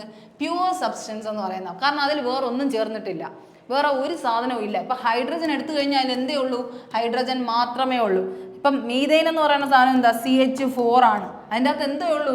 കാർബണും ഹൈഡ്രജനും. പക്ഷേ അത് ഒറ്റയ്ക്കാണ് എക്സിസ്റ്റ് ആവുന്നത്. അവരുടെ പേര് എന്താണ്? മീഥൈൻ എന്നുള്ള ഒരു രീതിയിലാണ് പറയുന്നത്. അപ്പം അതൊക്കെ എന്താണ് ശരിക്കും പറഞ്ഞാൽ? കാർബണും ഹൈഡ്രജൻ ചേർന്ന് പ്യുവർ സബ്സ്റ്റൻസ് ആക്കിയിരിക്കുകയാണ്.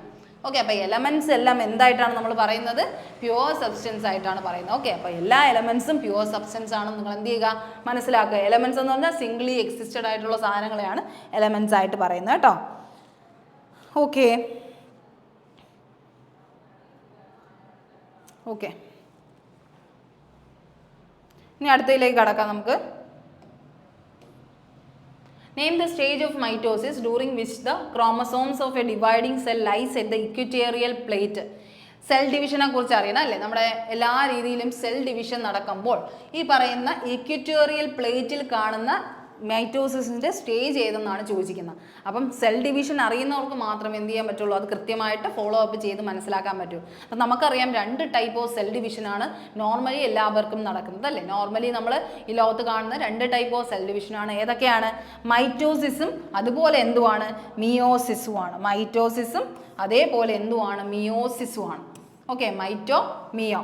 ഓക്കെ, ഇതിൽ തന്നെ നിങ്ങൾ ആദ്യമേ ചെറിയൊരു കാര്യം നിങ്ങൾക്ക് സ്ട്രൈക്ക് ആവേണ്ട ഒരു കാര്യം എന്ന് പറഞ്ഞാൽ എന്താണ്? Same number. മൈറ്റോസിസ് എന്ന് പറഞ്ഞാൽ എന്താണ്? ഫോർമേഷൻ ഓഫ് ഈ ടോയിൽ തന്നെ മൈറ്റോയിൽ തന്നെ 2 എന്നുള്ളൊരു വേർഡ് കണ്ടുപിടിക്കുക. മൈറ്റോസിസിൽ 2 എന്ന് പറഞ്ഞൊരു വേർഡ് കണ്ടുപിടിക്കുക. Formation of 2 daughter cells. Cell divide ചെയ്യുന്ന എന്തിനാ? പുതിയൊരു സെല്ല് ഉണ്ടാവാൻ വേണ്ടി അല്ലേ?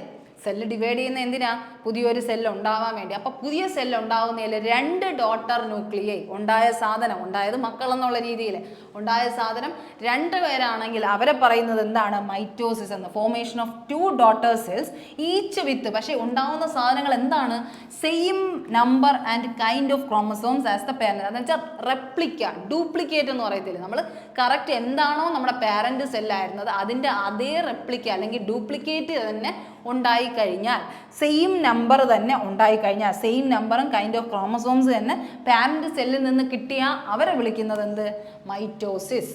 2 ഡോട്ടർ സെൽ ഉണ്ടാവുന്നു. ആ കിട്ടുന്ന 2 ഡോട്ടർ സെല്ലിനും പാരന്റിന്റെ അതേ ക്യാരക്ടർ ആയിരിക്കും. അല്ലെങ്കിൽ പാരന്റ് എങ്ങനെ ഇരുന്നോ അതേ മുഖ ഷേപ്പ്, അതേ സെല്ല് ടൈപ്പും എല്ലാം അത് തന്നെ ആയിരിക്കും. ഓക്കെ, അങ്ങനത്തെ ഒരു സംഭവമാണ് നമ്മൾ എന്തിൽ പറയുന്നത്? മൈറ്റോസിസ് എന്ന് പറഞ്ഞാൽ. അതാണ് ഫസ്റ്റ് സെൽ ഡിവിഷൻ എന്ന് പറയുന്നത്. അപ്പോൾ ഫസ്റ്റ് സെൽ ഡിവിഷൻ എന്ന് പറഞ്ഞാൽ സെയിം ടൈപ്പ് ഓഫ് ആൾക്കാർ, ഡ്യൂപ്ലിക്കേറ്റ് ഓഫ് ഇന്ന ആളെന്ന് പറയുന്നതാണ് മൈറ്റോസിസ്. അതേസമയം മിയോസിസ് എന്ന് പറഞ്ഞാൽ എന്താണ്? അവിടെ ഉണ്ടാവുന്നത് ടോ എന്ന് പറയുമ്പോഴേ ആലോചിക്കണം 2 ആണെന്ന്. അപ്പം മറ്റേതാൾ എന്തായിരിക്കും? മിയോ എന്ന് പറയുന്ന ആള് എന്തായിരിക്കും? 4 ഡോട്ടർ സെൽസ്. ഒരേ സമയത്ത് എത്ര പേരെ ഉണ്ടാക്കും? 4 ഡോട്ടർ സെൽസിനെ ആയിരിക്കും ഉണ്ടാക്കുന്നത്. ഓക്കെ, 4 ഡോട്ടർ സെൽസിനെ ആയിരിക്കും ഉണ്ടാക്കുന്നത് വിത്ത് half the number of chromosome from the parent cell. അവരെന്താണ്? റെപ്ലിക്കയാണ്, ഡ്യൂപ്ലിക്കേറ്റ് എന്ന് തന്നെ നമുക്ക് പറയാം. കറക്റ്റ് എങ്ങനെയായിരുന്നു അമ്മയും അച്ഛനും ഇരുന്ന് അതേപോലെ തന്നെ ആരും ഉണ്ട്? മക്കളും ഉണ്ടെന്ന് പറയുന്ന പോലെ. ഓക്കെ, അങ്ങനെയാണ് ഏതിൽ പറയുന്നത്? മൈറ്റോസിസിൽ പറയുന്നത്. അതേസമയം മിയോസിസിൽ എന്താണ്? ഡോട്ടർ സെൽസ് 4 പേരാണ്. ആ 4 പേർക്കും പകുതി ക്യാരക്ടറേ കിട്ടത്തുള്ളൂ. പകുതി ക്യാരക്ടർ കിട്ടും. ഇപ്പം നമ്മൾ ആലോചിക്കുകയാണെങ്കിൽ നമ്മുടെ പാരൻസിനെ പോലെയാണോ നമ്മൾ? കംപ്ലീറ്റ്ലി നമ്മളെ പാരൻസിനെ പോലെയല്ല. നമുക്ക് എവിടെയെങ്കിലും ഒരു ഡിഫറൻസ് കാണും അല്ലേ? എന്തെങ്കിലും ഒരു കാര്യങ്ങളിൽ നമുക്ക് ഡിഫറൻസ് ഉണ്ടായിരിക്കും. അപ്പോൾ ആ സെൽ ഡിവിഷനാണ് ഏതെന്ന് പറയുന്നത്? മിയോസിസ് എന്ന് പറഞ്ഞാൽ. എന്ന് വെച്ചാൽ 4 ഡോട്ടർ സെൽസ് ഉണ്ടാകുന്നതിൽ അവർക്ക് ഹാഫ് ദ ക്യാരക്ടേഴ്സ്, പകുതി ക്യാരക്ടേഴ്സ്. നമുക്ക് ചിലപ്പോൾ പകുതി ഹെറിഡിറ്ററി എന്നൊക്കെ പറയുമ്പോൾ നമ്മൾ പറയത്തില്ലേ, ഇന്ന സാധനം എൻ്റെ മുടിയൊക്കെ വന്നത് അവരുടെ ഇതുകൊണ്ടാണ്, എന്തൊക്കെയുള്ള രീതിയിൽ കണ്ണോ ഇന്ന ആ ഒരു രീതിയിൽ പറയുന്ന എന്തുകൊണ്ടാണ്? പകുതി കാര്യങ്ങൾ, പകുതി ഫാക്ടേഴ്സ്, പകുതി ഹെറിഡിറ്റി എവിടെ നിന്നാണ് കിട്ടുന്നത്? ശരിക്കും പറഞ്ഞാൽ എന്ത് ചെയ്യുന്നു? നമ്മുടെ പാരന്റ് സെല്ലിൽ നിന്നാണ് കിട്ടിയത്. അതാണ് ശരിക്കും പറഞ്ഞാൽ എവിടെ നടക്കുന്നത്? സെക്ഷുവൽ റീപ്രൊഡക്ഷനിൽ നടക്കുന്നത്. അപ്പം മിയോസിസ് ഏത് സെൽ ഡിവിഷൻ എന്ന് ചോദിച്ചു കഴിഞ്ഞാൽ ഏതിൻ്റെയാണ്? നമ്മുടെ സെക്ഷുവൽ റീപ്രൊഡക്ഷൻ്റെ സെൽ ഡിവിഷനെയാണ് നമ്മൾ മിയോസിസ് കൊണ്ട് ഉദ്ദേശിക്കുന്നത് കേട്ടോ. അപ്പോൾ മിയോസിസ് എന്ന് പറഞ്ഞാൽ ഈ സെക്ഷൽ റീപ്രൊഡക്ഷൻ ഉണ്ടാകുന്ന സമയത്ത് 4 ഡോട്ടർ സെല്ല് ഫോം ചെയ്യുന്നു. ആ ക്രോമസോംസിൽ എന്ത് ചെയ്തു, പാരന്റ് സെല്ലിന്റെ പകുതി ക്യാരക്ടേഴ്സ് കിട്ടുകയും ചെയ്യുന്നു. ആ ഒരു സാധനമാണ് പറയുന്നത് കേട്ടോ. അപ്പോൾ അതെന്ത് ചെയ്യുക, അതങ്ങനെ തന്നെ മനസ്സിലാക്കുക. നമുക്കിവിടെ പഠിക്കേണ്ട എന്താണ്, സ്റ്റേജ് ഓഫ് മൈറ്റോസിസ് ആണ്. മൈറ്റോസിസ് എന്ന് പറഞ്ഞാൽ 2. അപ്പോൾ 2 ഉണ്ടാവുന്നു, അവരെന്താണ് സെയിം നമ്പർ ഓഫ് റെപ്ലിക്ക. അങ്ങനെ ഉണ്ടാവുന്നത് ആരാണ്, നമ്മുടെ ഉള്ളിലെ സെൽസ് അല്ലേ, നമ്മുടെ ഉള്ളിലെ സെൽസ്. അതായത് നമ്മൾ ഈ പറയുന്ന പോലെ ടിഷ്യൂ റിപ്പയർമെൻറ്റ് അല്ലെങ്കിൽ റീപ്ലേസ്മെൻറ്റ്, ടിഷ്യൂവിനെ റിപ്പയർ ചെയ്യണം അല്ലെങ്കിൽ റീപ്ലേസ് ചെയ്യണമെന്ന് തോന്നുന്ന സമയത്ത്, അതുപോലെ തന്നെ അസെക്ഷൽ റീപ്രൊഡക്ഷൻ. നമ്മുടെ പ്ലാന്റ്സിൻ്റെയൊക്കെ കാര്യം എടുത്തു കഴിഞ്ഞാൽ ഒരു പ്ലാന്റ് എങ്ങനെയായിരിക്കുമോ അതേപോലെ ആയിരിക്കില്ലേ അടുത്ത പ്ലാന്റും, അതേപോലത്തെ ഷേപ്പും അതേപോലത്തെ കളറും എല്ലാം ഏകദേശം സെയിം ആയിരിക്കും. നമ്മളിപ്പോൾ പറഞ്ഞ വെജിറ്റേറ്റീവ് പാർട്സ് ഒക്കെ എടുത്തു കഴിഞ്ഞാൽ, അതായത് വെജിറ്റേറ്റീവ് പ്രൊപ്പഗേഷനാണ് അസെക്ഷൽ റീപ്രൊഡക്ഷനിലെ ഒരു പോയിന്റ് എന്ന് പറയുന്നത്. വെജിറ്റേറ്റീവ് പ്രൊപ്പഗേഷൻ, അവർക്ക് എന്താണ് വെജിറ്റേറ്റീവ് പാർട്ട് അല്ലെങ്കിൽ അവരുടെ ഫ്രൂട്ടിൻ്റെയൊക്കെ ഷേപ്പ് എന്താണ് സെയിം ആയിട്ടാണ് ഇരിക്കുന്നത് അല്ലേ. അപ്പോൾ ആ ഒരു കാര്യം എന്താണ്, അസെക്ഷൽ റീപ്രൊഡക്ഷനിലാണ് ഏത് വരുന്നത്, നമ്മുടെ മൈറ്റോസിസ് വരുന്നതെന്ന് ആലോചിക്കുക. പക്ഷെ നമ്മുടെ ഹ്യൂമൻ ബോഡീസിൽ എവിടെയാണെന്ന് ചോദിച്ചു കഴിഞ്ഞാൽ ടിഷ്യൂ റിപ്പയർ അല്ലെങ്കിൽ റീപ്ലേസ്മെൻറ്റ്. ഇപ്പോൾ നമുക്കൊക്കെ എന്തെങ്കിലും ഒരു ഡാമേജ് വന്നു, കയ്യിലൊക്കെ എന്തെങ്കിലും ഡാമേജ് വന്നു, ഈ സെല്ലിനെ റീപ്ലേസ് ചെയ്ത് വേറെ സെല്ല് ഉണ്ടായിക്കഴിഞ്ഞാൽ എന്ത് സംഭവിക്കും, നമ്മുടെ കൈ മാറിപ്പോവും അല്ലേ. അപ്പം അങ്ങനെ ആലോചിക്കുമ്പം ഈ സെല്ലിൻ്റെ സെയിം റെപ്ലിക്ക വന്നു കഴിഞ്ഞാൽ ഇത് നമുക്ക് ഇവിടെ നമുക്കൊരു മുറിവ് വന്നു, അല്ലെങ്കിൽ നമുക്ക് ഈ ആക്സിഡൻസ് ഒക്കെ പറ്റുന്നവർക്ക് അറിയാലോ, ഇവിടെ നമ്മുടെ മൊത്തത്തിൽ ഇത് പോയിട്ട് പുതിയ സെൽസാണ് അവിടെ റീബിൽഡ് ചെയ്ത് വരുന്നത്, അല്ലെങ്കിൽ ടിഷ്യൂ റിപ്പയർ ആയിട്ടാണ് വരുന്നത്. അപ്പോൾ ടിഷ്യൂ റിപ്പയർ ആയി വരുമ്പോൾ വേറെ ആരുടെയെങ്കിലും ക്യാരക്ടേഴ്സ് കാണിച്ചാൽ എന്ത് സംഭവിക്കും, നമ്മുടെ കൈ ആണെന്ന് പോലും നമുക്ക് സംശയം തോന്നും. അപ്പോൾ അങ്ങനെ വരുന്ന സമയത്ത് ശരിക്കും പറഞ്ഞാൽ അവിടെ ഉണ്ടാവുന്ന എന്താണ്, മൈറ്റോസിസ് ആണ്. കാരണം സെയിം റെപ്ലിക്ക, പാരന്റ് സെല്ല് എങ്ങനെയായിരുന്നു, ഇത് വെച്ച് ഇളവിപ്പോയ സെല്ല് എങ്ങനെയായിരുന്നു അതേപോലെ തന്നെ ആയിരിക്കും ടിഷ്യൂ ഡാമേജ് കഴിഞ്ഞ് തിരികെ വരുമ്പോൾ ഉള്ള നമ്മുടെ സെല്ലും അതുപോലെ ആവാൻ കാരണം ആരാണ്, മൈറ്റോസിസ് ആണ് കേട്ടോ. മൈറ്റോസിസ് ആണ് ഡെവലപ്മെന്റ് ആൻഡ് ഗ്രോത്തിന് വേണ്ടി സഹായിക്കും. എംബ്രിയോണിക് സ്റ്റേജിലൊക്കെ ഡെവലപ്മെന്റ് ഗ്രോത്ത് ഒക്കെ സഹായിക്കുന്നത് ആരാണ്, മൈറ്റോസിസ് ആണ്. അപ്പോൾ മൈറ്റോസിസും മിയോസിസും ആണ് സെൽ ഡിവിഷൻ, രണ്ടും ഇമ്പോർട്ടൻ്റ് ആണ്. മിയോസിസ് ആണെങ്കിൽ 4 ഡോട്ടർ സെൽ, പകുതി characters, half the number of characters sexual reproduction. ആ പേര് മാനാം, ആ ഒരു വേർഡ് മാത്രം നിങ്ങൾക്ക് സ്ട്രൈക്ക് ആയാൽ മതി നിങ്ങളുടെ ക്വസ്റ്റ്യനിൽ. അപ്പോൾ മൈറ്റോസിസ് ആണെങ്കിൽ 2 ഡോട്ടർ സെൽസ്, അതുപോലെ സെയിം ക്യാരക്ടർ, സെയിം റെപ്ലിക്ക എന്ന് വേണമെങ്കിൽ നമുക്ക് പറയാം. Same number and kind of chromosomes ആണ്. എന്തിനാണ് സഹായിക്കുന്നത്, ടിഷ്യൂ റിപ്പയർ ചെയ്യാൻ അല്ലെങ്കിൽ റീപ്ലേസ് ചെയ്യാൻ വേണ്ടി. അസെക്ഷൽ റീപ്രൊഡക്ഷൻ അല്ലെങ്കിൽ vegetative propagation, development and growth in embryonic stage പോലുള്ള കാര്യങ്ങൾക്ക് വേണ്ടി, നമ്മുടെ ഡെവലപ്മെന്റിന് വേണ്ടിയാണ്. എന്ന് വെച്ചാൽ നമ്മുടെ ഒരുപോലെ ഡെവലപ്പ് ചെയ്ത് നമ്മൾ പൊങ്ങി വരണമെങ്കിൽ നമ്മുടെ സെയിം സെല്ലായിരിക്കണം റീബിൽഡ് ചെയ്യേണ്ടത്. വേറെ സെല്ലായി കഴിഞ്ഞാൽ നമുക്ക് എന്ത് ചെയ്തില്ല, സെയിം ഗ്രോത്ത് ആയിരിക്കില്ല ഉണ്ടാകുന്നത്. അപ്പോൾ ഇവിടെ നമുക്ക് അറിയേണ്ടത് ഏത് സ്റ്റേജ് ഓഫ് മൈറ്റോസിസ് ആണ് ക്രോമസോംസിനെ ഇക്വിറ്റോറിയൽ പ്ലേറ്റിൽ ഡിവൈഡ് ചെയ്യുന്നതെന്നുള്ളൊരു കാര്യമാണ് നമുക്കറിയാം. അപ്പം സ്റ്റേജസ് ഉണ്ട്. അതായത് ഈ മൈറ്റോസിസ് സിമ്പിളായിട്ടൊരു സാധനമല്ല, കുറേ പ്രോസസ്സ് കഴിഞ്ഞിട്ടാണ് ഇങ്ങനെയൊക്കെ ഉണ്ടാവേണ്ടത്. അപ്പോൾ ആ സ്റ്റേജസ് ആണ് ശരിക്കും പറഞ്ഞാൽ ഈ കാണുന്ന മെറ്റാഫേസ്, പ്രോഫേസ്, അനാഫേസ്, ടീലോഫേസ് എന്നൊക്കെ പറയുന്ന സാധനങ്ങൾ. ഓക്കെ, അപ്പോൾ അതെന്താണെന്ന് അറിയണം, എന്തിൻ്റെ പ്രോപ്പർട്ടി ആണെന്ന് അറിഞ്ഞാലേ നിങ്ങൾക്ക് എന്ത് ചെയ്യാൻ പറ്റുള്ളൂ, ആൻസർ ചെയ്യാൻ പറ്റും. നമുക്കിവിടെ സ്ട്രൈക്ക് ചെയ്യേണ്ട വേർഡ് എന്താണ്, ഇക്വിറ്റോറിയൽ പ്ലേറ്റിൽ ഈ ക്രോമസോംസ് അലൈൻ ചെയ്യുന്ന സാധനത്തിന് എന്താ പറയുക. കാരണം നമ്മൾ എന്താ പറയുന്നത്, സെൽ ഡിവിഷൻ. സെൽ ഡിവിഷൻ എന്ന് പറഞ്ഞാൽ എന്താ, ക്രോമസോംസ് തമ്മിൽ ഡിവൈഡ് ചെയ്ത് പുതിയ ആളുണ്ടാവുന്നു. XY ക്രോമസോം ഉണ്ടായിട്ടല്ലേ നമുക്കൊരു പുതിയൊരു ബേബി അങ്ങനെ ഉണ്ടാവത്തുള്ളൂ. അപ്പോൾ അതുപോലെ തന്നെയാണ് എല്ലാത്തിൻ്റെയും കാര്യം. ഒരു സെൽ എന്ത് ചെയ്യണം, അവിടെ ഉള്ളിലുള്ള ക്രോമസോംസ് സ്പ്ലിറ്റ് ആയിട്ട് എന്തെങ്കിലും ഒരു സാധനമായി മാറണം. അപ്പം ക്രോമസോം നമ്മുടെ DNA ജനറ്റിക് മെറ്റീരിയൽ തമ്മിൽ എന്ത് ചെയ്യുക, റിട്ടേൺ ആയി കഴിഞ്ഞാൽ, എന്ന് വെച്ചാൽ ഒരു ടേണിങ് ഉണ്ടായാൽ കഴിഞ്ഞാൽ മാത്രമേ നമുക്ക് എന്ത് ചെയ്യാൻ പറ്റത്തുള്ളൂ, ഈ ഒരു സ്റ്റേജസ് ഓഫ് മൈറ്റോസിസ് അറിയാൻ പറ്റത്തുള്ളൂ. അപ്പോൾ അതെന്താണെന്ന് നമുക്ക് ജസ്റ്റ് ഒന്ന് നോക്കാം. സ്റ്റേജസ് എന്താണെന്ന് ജസ്റ്റ് ഒന്ന് നോക്കാം, എന്നിട്ട് ഈ ആൻസർ നമുക്ക് ചെയ്യാം കേട്ടോ. അപ്പോൾ ഫസ്റ്റ് സ്റ്റേജ്, 5 സ്റ്റേജാണ് നമ്മൾ നോർമലി പറയുന്നത്. മൈറ്റോസിസ് ആയാലും മിയോസിസിന് കംപ്ലീറ്റ്ലി ഡിഫറൻ്റ് ആയിട്ടുണ്ട്. ഇപ്പോൾ നമുക്ക് മൈറ്റോസിസ് മാത്രം ഫോക്കസ് ചെയ്ത് പഠിക്കാം. ഓക്കെ, ഇനി അടുത്തൊരു സെക്ഷൻ ഉണ്ടെങ്കിൽ നമുക്ക് അതിൽ മിയോസിസ് ഡിസ്കസ് ചെയ്യാം. അപ്പോൾ ഇവിടെ എന്തായാലും ഇൻ്റർഫേസ് എന്താണ് പറയുന്നത്, ഇൻ്റർഫേസിൽ പറയുന്നതെന്ന് പറഞ്ഞാൽ ഫസ്റ്റ് രണ്ടിലും മിയോസിസ് ആയാലും മൈറ്റോസിസ് ആയാലും ആദ്യത്തെ ഒരു സ്റ്റേജ് റെസ്റ്റിംഗ് പീരീഡ് എന്നാണ് പറയുന്നത് കേട്ടോ. റെസ്റ്റിംഗ് പീരീഡ് അല്ലെങ്കിൽ എന്തെന്ന് നമുക്ക് പറയാം. ഓക്കെ, റെസ്റ്റിംഗ് പീരീഡ് അല്ലെങ്കിൽ നമുക്ക് എന്ത് പറയാം, ഒരു period before the synthesis of DNA എന്ന് വെച്ചാൽ ഒരു ആക്ഷനിലേക്ക് ഇറങ്ങുന്നതിന് മുമ്പുള്ള ഒരു ഇൻ്റർവെൽ എന്നൊക്കെ പറയത്തില്ലേ, ഒരു ഗ്യാപ്പ്, ആ സാധനമാണ് ഏത്, ഇൻ്റർഫേസ് എന്ന് പറയുന്നത്. അപ്പം നമ്മുടെ ഫേസുകൾ ആലോചിക്കുക, ഇൻ്റർഫേസ് ആദ്യത്തെ സ്റ്റേജ്, ഇൻ്റർഫേസ് ഫസ്റ്റ് സ്റ്റേജ് എന്ന് പറയാൻ പറ്റില്ല. ഫസ്റ്റ് ഈ ഒരു പ്രോസസ്സിൽ നിന്നാണ് ബാക്കിയിലേക്ക് വേണ്ട.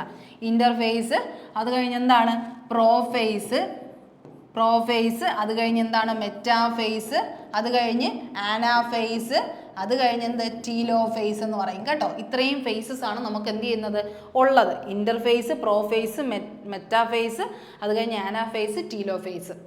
ഓക്കെ, ആ ഒരു കാര്യം ആലോചിക്കാം. അപ്പോൾ ഇത് പഠിക്കുമ്പോൾ എങ്ങനെ ആലോചിക്കാം? ഇന്ന് പ്രോ, മെറ്റയാണ്, ടെലി എന്നുള്ള രീതിയിൽ പറയുക. ടെലി ഒരാൾക്ക് നമ്മൾ ടെല്ലി ചെയ്യുകയാണ്, ഇന്ന് പ്രോ ആരാണ്? മെറ്റയാണ് എന്നുള്ള രീതിയിൽ. ഇന്ന് എന്ന് പറയുമ്പോൾ ഇന്റർഫേസ്, പ്രോ എന്ന് പറയുമ്പോൾ പ്രോഫേസ്, മെറ്റ എന്ന് പറയുന്ന ആരാണ്? നമ്മുടെ വാട്സപ്പിൽ കാണുന്ന മെറ്റാഫേസ്, അത് കഴിഞ്ഞ് ആന എന്ന് പറഞ്ഞാൽ ആനാഫേസ്, ടീലോ ഫേസ് എന്ന് പറയുന്ന സാധനം. അപ്പം ടെല്ല് ചെയ്യാണ് നമ്മൾ ആൾക്കാരോട് പറയണം, ഇന്ന് പ്രോ മെറ്റയാണ്, ഇന്ന് പ്രോ മെറ്റയാണ്, ടെൽ ചെയ്യാണ് ഇന്ന് പ്രോ മെറ്റയാണ്, അതാണ് ടെല്ല് ചെയ്യുന്നത്. ഓക്കെ, അപ്പോൾ അങ്ങനെ ഒരു രീതിയിൽ നിങ്ങൾക്ക് എന്ത് ചെയ്യാം?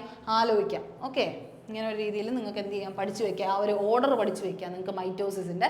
ഇനി അടുത്ത് നമുക്ക് ഇന്റർഫേസ് എന്താണെന്ന് അറിയാം. ഇന്റർഫേസ് എന്ന് പറഞ്ഞാൽ എന്താണ്? പീരീഡ് ഓഫ് ഗ്രോത്ത് അല്ലെങ്കിൽ റെസ്റ്റിംഗ് സ്റ്റേജ്. ഈ ഒരു പീരീഡ് ഓഫ് ഗ്രോത്ത് ആണ്. ഇങ്ങനെ ഒരു സമാധാനത്തിൽ അവർ റെസ്റ്റ് ചെയ്തിരിക്കുന്ന സമയത്താണ് ഒരു സെല്ല് നമുക്ക് എന്ത് ചെയ്യണം? റിപ്പയർ ചെയ്യണം, അല്ലെങ്കിൽ ഒരു സെല്ല് ഡിവൈഡ് ചെയ്യാൻ സമയമായി എന്നൊക്കെ ആലോചിക്കുമ്പോൾ ഇവരെന്ത് ചെയ്യുന്നത്?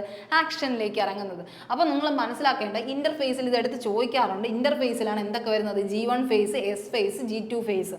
ഈ ഫേസസ് വരുന്നത് ഏത് സ്റ്റേജിലെന്ന് ചോദിച്ചു കഴിഞ്ഞാൽ ഏതാണ്? ഇന്റർഫേസ് ആണ്. എന്ത് ഫേസ് ആണ്? ഇന്റർഫേസ് ആണ്. അപ്പോൾ അതിൽ വരുന്നതെന്ന് പറഞ്ഞാൽ G1 എന്ന് പറഞ്ഞാൽ ശരിക്കും പറഞ്ഞാൽ ഇതിൽ മെയിനായിട്ട് നിങ്ങൾ പഠിക്കേണ്ട S ഫേസ് ആണ്. സിന്തസിസ് ഫേസ് എന്നാണ് പറയുന്നത് കേട്ടോ. G1 ഫേസ്, ഗോട്ട് 1 phase, S phase synthesis phase, G2 phase എന്ന് പറഞ്ഞാൽ ഗോട്ട് 2 ഫേസ്. അപ്പോൾ ഇത്രയും 3 സാധനമാണുള്ളത്. അപ്പോൾ S ഫേസിലാണ് എന്ത് സംഭവിക്കുന്നത്? DNA സിന്തസിസ് നടക്കുന്നത്. അപ്പോൾ ആ സമയത്ത് അപ്പോൾ ആദ്യം G1 ഫേസ് എന്ന് പറഞ്ഞാൽ സിന്തസൈസ് നടക്കുന്നതിന് മുമ്പുള്ള സ്റ്റേജ്, സിന്തസൈസ് നടന്നിട്ടുള്ള ശേഷമുള്ളതിനെയാണ് നമ്മൾ എന്ത് പറയുന്നത്? G2 face. അപ്പോൾ S ഫേസ് എന്ന് പറയുന്നത് സിന്തസിസ് ഫേസ് മാത്രം ഇന്റർഫേസിൽ എന്ത് ചെയ്യുക? അറിഞ്ഞിരിക്കുക. അപ്പോൾ ഈ 3 സ്റ്റേജ് വരുന്നത് ഇന്റർഫേസിലാണെന്ന് അറിയുക. അത് കഴിഞ്ഞ് നമുക്ക് എന്താണ്? രണ്ടാമത്തെ സ്റ്റേജ് ഏതാണ്? പ്രോഫേസ് ആണ്. പ്രോഫേസിൽ എന്താണ്? ഈ ഒരു വേർഡ് നിങ്ങൾ ആലോചിക്കുക, ഫോർമേഷൻ ഓഫ് മൈറ്റോട്ടിക് സ്പിൻഡിൽ. നിങ്ങൾ ഈ ഫിഗർ കാണുമ്പോൾ നിങ്ങൾക്ക് ജസ്റ്റ് ഒന്ന് മനസ്സിലാക്കാൻ ശ്രമിക്കുക. ആദ്യം എന്ത് സംഭവിക്കുകയാണ്? അവർ റെസ്റ്റിംഗ് പീരീഡിലാണ്. ക്രൊമാറ്റിഡ്സ് എന്ന് പറയുന്ന സാധനം, ഇതാണ് നമ്മുടെ ക്രൊമാറ്റിഡ്സ്. ചെറിയ സ്പിൻഡിൽ ലൈക്ക് സാധനമാണ് കേട്ടോ. സ്പിൻഡിൽ ലൈക്ക് സാധനം. ഇത് ക്രോമസോം ആവണമെങ്കിൽ എന്ത് ചെയ്യണം? അവർ ഡബിൾ ചെയ്യണം. ഇങ്ങനെ ഡബിൾ ചെയ്യണം. ഇതാണ് ക്രോമസോംസ് ആവുന്നത് അല്ലേ? നടുക്കൊരു സെൻട്രോമിയറുമായിട്ട്. ഇതാണ് ഒരെണ്ണമാണ് ക്രൊമാറ്റിഡ് എന്ന് പറയുന്നത്. ഈ ഒരു പോയിന്റ്, ഈ ഒരു സാധനത്തിനെ ക്രൊമാറ്റിഡ് എന്നാണ് നമ്മൾ പറയുന്നത്. ആ ഒരു തിൻ ഫിലമെൻ്റ് ലൈക്ക് സ്ട്രക്ചറിനെയാണ് ക്രൊമാറ്റിഡ് എന്ന് നമ്മൾ പറയുന്നത്. ഒറ്റ സാധനം, ഈ ഒരു വള്ളി, ഈ ഒരു സാധനം എത്രയാണ്? ക്രൊമാറ്റിഡ് എന്ന് പറയുന്നത്. ഇത് ഇങ്ങനെ ഒരു ഫിഗറിലേക്ക് മാറുമ്പോൾ ഡബിൾ ആവുന്ന സമയത്തിനെയാണ് നമ്മൾ എന്ത് പറയുന്നത്? ക്രോമോസോം എന്ന് പറയുന്നത്. ഡബിൾ ആയിട്ടുള്ള പെയർഡ് ആയിട്ട് ഇരിക്കുമ്പോൾ നമ്മൾ അവരെ ക്രോമസോം എന്ന് പറയുന്നത്. നടുക്ക് ഭാഗത്തിന് എന്ത് പറയും? സെൻട്രോമിയർ എന്ന് പറയും. ഇങ്ങനെയാണ് ആ ഒരു ഫിഗർ ഷേപ്പ് വരുന്നത്. അതൊന്നും നിങ്ങൾ കൂടുതൽ ഡീറ്റെയിൽ ആയിട്ട് നോക്കണ്ട. ഇപ്പം ഫോർമേഷൻ ഓഫ് മൈറ്റോട്ടിക് സ്പിൻഡിൽ, ഈ സ്പിൻഡിൽ ഉണ്ടാവുകയാണ്. ഇവിടെ എന്താണ്? ഇവർ ഒരുമിച്ച് കൂട്ടം കൂടിയിരിക്കുകയാണ് അല്ലേ? ഒരുമിച്ച് കൂട്ടം കൂടിയിരിക്കുകയാണ്. അത് കണ്ടല്ലോ, ഇങ്ങനെ ഒരു ബണ്ടിൽ കണക്കിന് ഇങ്ങനെ സെപ്പറേറ്റ് എല്ലാവരും കൂടെ ഇങ്ങനെ ഒരുമിച്ച് ചേർന്നിരിക്കുകയാണ് ആദ്യത്തെ ഫേസിൽ, ഇന്റർഫേസ് സ്റ്റേജിൽ. അതിങ്ങനെയാണ് ഇരിക്കുന്നത്. കാരണം അവർക്ക് പ്രത്യേകിച്ച് വർക്കൊന്നുമില്ല. അപ്പോൾ അവരെന്ത് ചെയ്തു? ചുരുണ്ട് കൂടി കിടക്കുകയാണ്. നിങ്ങളെ പോലെയൊക്കെ ഇങ്ങനെ ചുമ്മാ ഒരുമിച്ച് ഒന്നും ചെയ്യാണ്ട് ഇങ്ങനെ ഇരിക്കുകയാണ്. ഇനി അത് കഴിഞ്ഞ് വരുമ്പോൾ പ്രോഫേസ് ആയി. പ്രോഫേസ് ആകുമ്പോൾ എന്ത് സംഭവിക്കുകയാണ്? ഇവരെന്ത് ചെയ്യും? പതിയെ ഓരോ സ്പിൻഡിലായിട്ട് മാറും. അതായത് ഇതിൽ നിന്ന് ഇങ്ങനെ അഴിച്ച് ഓരോ സ്പിൻഡിലായിട്ട് ഇങ്ങനെ മാറി നിൽക്കും. ഓക്കെ, രണ്ടുപേരായിട്ട് ചേർന്ന് ഒരു സ്പിൻഡിലായിട്ട്, അതായത് chromatic changes into chromosome. Chromatin ഇങ്ങനെ ഇതെല്ലാം ഓരോ വള്ളികൾ ചേർന്ന് ഇങ്ങനെ കിടക്കുകയാണ് കേട്ടോ. ഓരോ വള്ളികൾ ഇങ്ങനെ ചുമ്മാ കിടക്കുകയാണ്. പക്ഷെ അത് ചേർന്നിട്ട് എന്തായി മാറും? ഒരു ക്രോമസോമായിട്ട് നിൽക്കും. ഇങ്ങനെ ഒരു ക്രോമസോമായിട്ട് നിൽക്കും. രണ്ടുപേര് കൂടി ചേർന്ന് ഒരു ക്രോമസോമായിട്ട് നിൽക്കും. അതാണ് ക്രൊമാറ്റിൻ എന്തായി മാറി നിൽക്കുകയാണ്? ക്രോമസോമായിട്ട് മാറി നിൽക്കുന്ന സ്പേസിനെയാണ് നമ്മൾ എന്ത് പറയുന്നത്? പ്രോഫേസ്. ഇതാ കണ്ടോ, ഈ ഒരു നടുക്കൊരു സെൻട്രോമിയർ, ഇവിടെ നിന്ന് ഇങ്ങനെ ഒരു സ്ട്രക്ചർ കണ്ടോ നിങ്ങൾ? രണ്ട് ക്രൊമാറ്റിഡ്സ് ചേർന്ന് ഒരു ക്രോമസോമായിട്ട് എന്ത് ചെയ്യാണ്? ഒന്ന് അഴിഞ്ഞ് തിരിഞ്ഞ് മൈറ്റോട്ടിക് സ്പിൻഡിൽ എന്നുള്ള രീതിയിൽ ഒരു സ്പിൻഡിൽ കണക്ക് എന്ത് ചെയ്യാണ്? നിൽക്കുകയാണ്. അതാണ് പ്രോഫേസ്. അവർ പ്രോഗ്രാം സ്റ്റാർട്ട് ചെയ്യാൻ പോവുകയാണ്. പ്രോഫേസ് അവരുടെ സ്റ്റാർട്ടിങ് സ്റ്റേജിനെയാണ് നമ്മൾ പ്രോഫേസ് എന്ന് പറയുന്നത്. Formation of mitotic spindle. ഈ ഒരു സാധനം ആലോചിക്കുക. കണ്ടൻസേഷൻ ഓഫ് ക്രോമസോം എന്ന് വെച്ചാൽ ഇങ്ങനെ കൂടിക്കിടന്ന സാധനങ്ങളൊക്കെ എങ്ങനെയൊക്കെ ചുരുണ്ട് എണീറ്റ് നിന്ന് ഒരു സെറ്റായി മാറുകയാണ്. അതിനെയാണ് നമ്മൾ പറയുന്നത് കേട്ടോ. സ്പിൻഡിൽ എന്ന് പറഞ്ഞാൽ ഒരു കെട്ടെന്നുള്ള രീതിയിൽ മാറുകയാണ്. Condensation of chromosome, chromatin changes into chromosome ആണ് പ്രോഫേസ് എന്ന് പറയുന്ന സാധനം. അടുത്ത് വരുന്ന സ്റ്റേജാണ് നമ്മുടെ എന്തെന്ന് പറയുന്നത്? മെറ്റാഫേസ് എന്ന് പറയുന്നത്. മെറ്റാഫേസ് എന്താ? Metaphase paired chromosome. ഇങ്ങനെ പെയറായ ക്രോമസോംസ് എന്ത് ചെയ്തു? ഇങ്ങനെ പെയർഡ് ആയ ക്രോമസോം അല്ലെങ്കിൽ ഇങ്ങനെ പെയർഡ് ആയ ക്രോമസോം എന്താവുകയാണ്? നേരെ ചെന്ന് അറേഞ്ച് ചെയ്യാണ്. എവിടെ? ഒരു ഇക്വേറ്റർ. നിങ്ങളുടെ സെല്ല് എടുക്കുകയാണെങ്കിൽ ഇവിടെ ഇങ്ങനെ എന്ത് ചെയ്യാണ്? ഒരു അറേഞ്ച്മെന്റ് വരുത്തുകയാണ് അവർ. ഇങ്ങനെ ഇങ്ങനെ ഇങ്ങനെ ഒരു നടുക്കെന്നുള്ള രീതിയിൽ ഇങ്ങനെ അലൈൻ ചെയ്യുകയാണ്. ഒരു സെൻറ്റർ റീജിയണിൽ അവർ എന്ത് ചെയ്യണം? ഒരു മാല പോലെ ഇങ്ങനെ എന്ത് ചെയ്യാണ്? ഒരു കോർത്ത് നിൽക്കുകയാണ്. നമുക്കറിയാലോ നമ്മുടെ സെൻറ്റർ എടുക്കുമ്പോൾ ഇവിടെയാണ് ഇക്വേറ്റർ എന്ന് പറയുന്നത് അല്ലേ, നടുക്കെന്ന് പറയുന്നത്. ഇവിടെ എന്ത് ചെയ്യണം അവർ? ഒരു ബണ്ടിൽ കണക്കുന്നത് ഇങ്ങനെ ഇങ്ങനെ ഇങ്ങനെ ഇങ്ങനെ ചേർന്ന് പോവുകയാണ്. ഇങ്ങനെ ഒരു ഒരുമിച്ച് ചേർന്ന് ഒരു പ്ലേറ്റ് പോലെ ആവുകയാണ്. ഒരു പ്ലേറ്റ് ഉണ്ടെന്ന് വിചാരിക്കുക. മെറ്റാ ഫേസ് പ്ലേറ്റ് എന്നാണ് നമ്മൾ പറയുന്നത് കേട്ടോ. മെറ്റാ ഫേസ് പ്ലേറ്റ് അല്ലെങ്കിൽ എന്ത് പറയാം? Equator plate, equatorial plate. നമ്മുടെ ക്വസ്റ്റ്യൻ എന്തായിരുന്നു? ഇക്വിറ്റോറിയൽ പ്ലേറ്റ് ആയിട്ട് മാറുന്ന ക്രോമസോം ഏത് സ്റ്റേജിലെന്നാണ് ചോദിച്ചത്. അതിൻ്റെ ആൻസർ എന്താണ്? അപ്പോൾ മെറ്റാഫേസ് ആണ്. ഇവരിപ്പോൾ എന്തായി? ഒരു പ്ലേറ്റ് മോഡലിൽ ഒരു പ്ലേറ്റിൻ്റെ ഭാഗത്ത് എല്ലാവരും കൂടെ എന്ത് ചെയ്യുകയാണ്? കൂടി നിൽക്കുകയാണ് അല്ലേ, കൂടി നിൽക്കുകയാണ്. ഇക്വേറ്റർ റീജിയണിൽ അവർ കൂടി നിൽക്കുകയാണ്. അതേ കണ്ടോ? ഒരു ഇക്വേറ്റർ റീജിയണിൽ അവർ കൂടി നിൽക്കുന്നത് കണ്ടോ? ഈ ഒരു സാധനത്തിനെയാണ് നമ്മൾ ഏത് സ്റ്റേജ് എന്ന് പറയുന്നത്? മെറ്റാഫേസ്. അതായത് സെൻറ്റർ ഓഫ് ദ പാർട്ട് അല്ലെങ്കിൽ മിഡിൽ ഓഫ് ദ പാർട്ടിൽ എന്ത് ചെയ്യണം? അവർ അലൈൻ ചെയ്യുന്നതിനെ ഫേസിനെ പറയുന്നതാണ് മെറ്റാഫേസ്. അടുത്ത ഇനിയുണ്ട് ആനാഫേസ്. ആനാഫേസ് എന്ന് പറഞ്ഞാൽ എന്താണ്? ഇവർ ചേർന്ന് നിൽക്കുകയല്ലേ. ഇനി ഇവർ എന്ത് ചെയ്യുമെന്ന് അറിയാമോ? Sister chromatids. ഇവരെന്താ പറയുന്നത്? Sister chromatid. അതായത് ഈ ഒരു ക്രൊമാറ്റിഡും ഈ ഒരു ക്രൊമാറ്റിഡും കൂടെ ചേർന്നാലല്ലേ എന്തെന്ന് പറയാൻ പറ്റൂ? ക്രോമസോം. അപ്പോൾ ഇവരെന്താണ്? സിസ്റ്റേഴ്സ് ആണ്. രണ്ട് സിസ്റ്ററുകൾ തമ്മിൽ ചേർന്ന് നിൽക്കുന്നതെന്നാണ് നമുക്ക് പറയാനുള്ളത്. അപ്പോൾ സിസ്റ്റർ ക്രൊമാറ്റിഡ്സ് ബ്രേക്ക് അപ്പാർട്ട്. ഇവർ തമ്മിൽ വീണ്ടും എന്താവും? സെപ്പറേറ്റ് ആവും, അല്ലെങ്കിൽ സെപ്പറേഷൻ സംഭവിക്കും. ഒരു ബ്രേക്കിംഗ് ഉണ്ടാവും. ആ ബ്രേക്കിംഗ് ഉണ്ടായിട്ട് ഇവർ എന്ത് പോവും? Move to opposite end of the cell.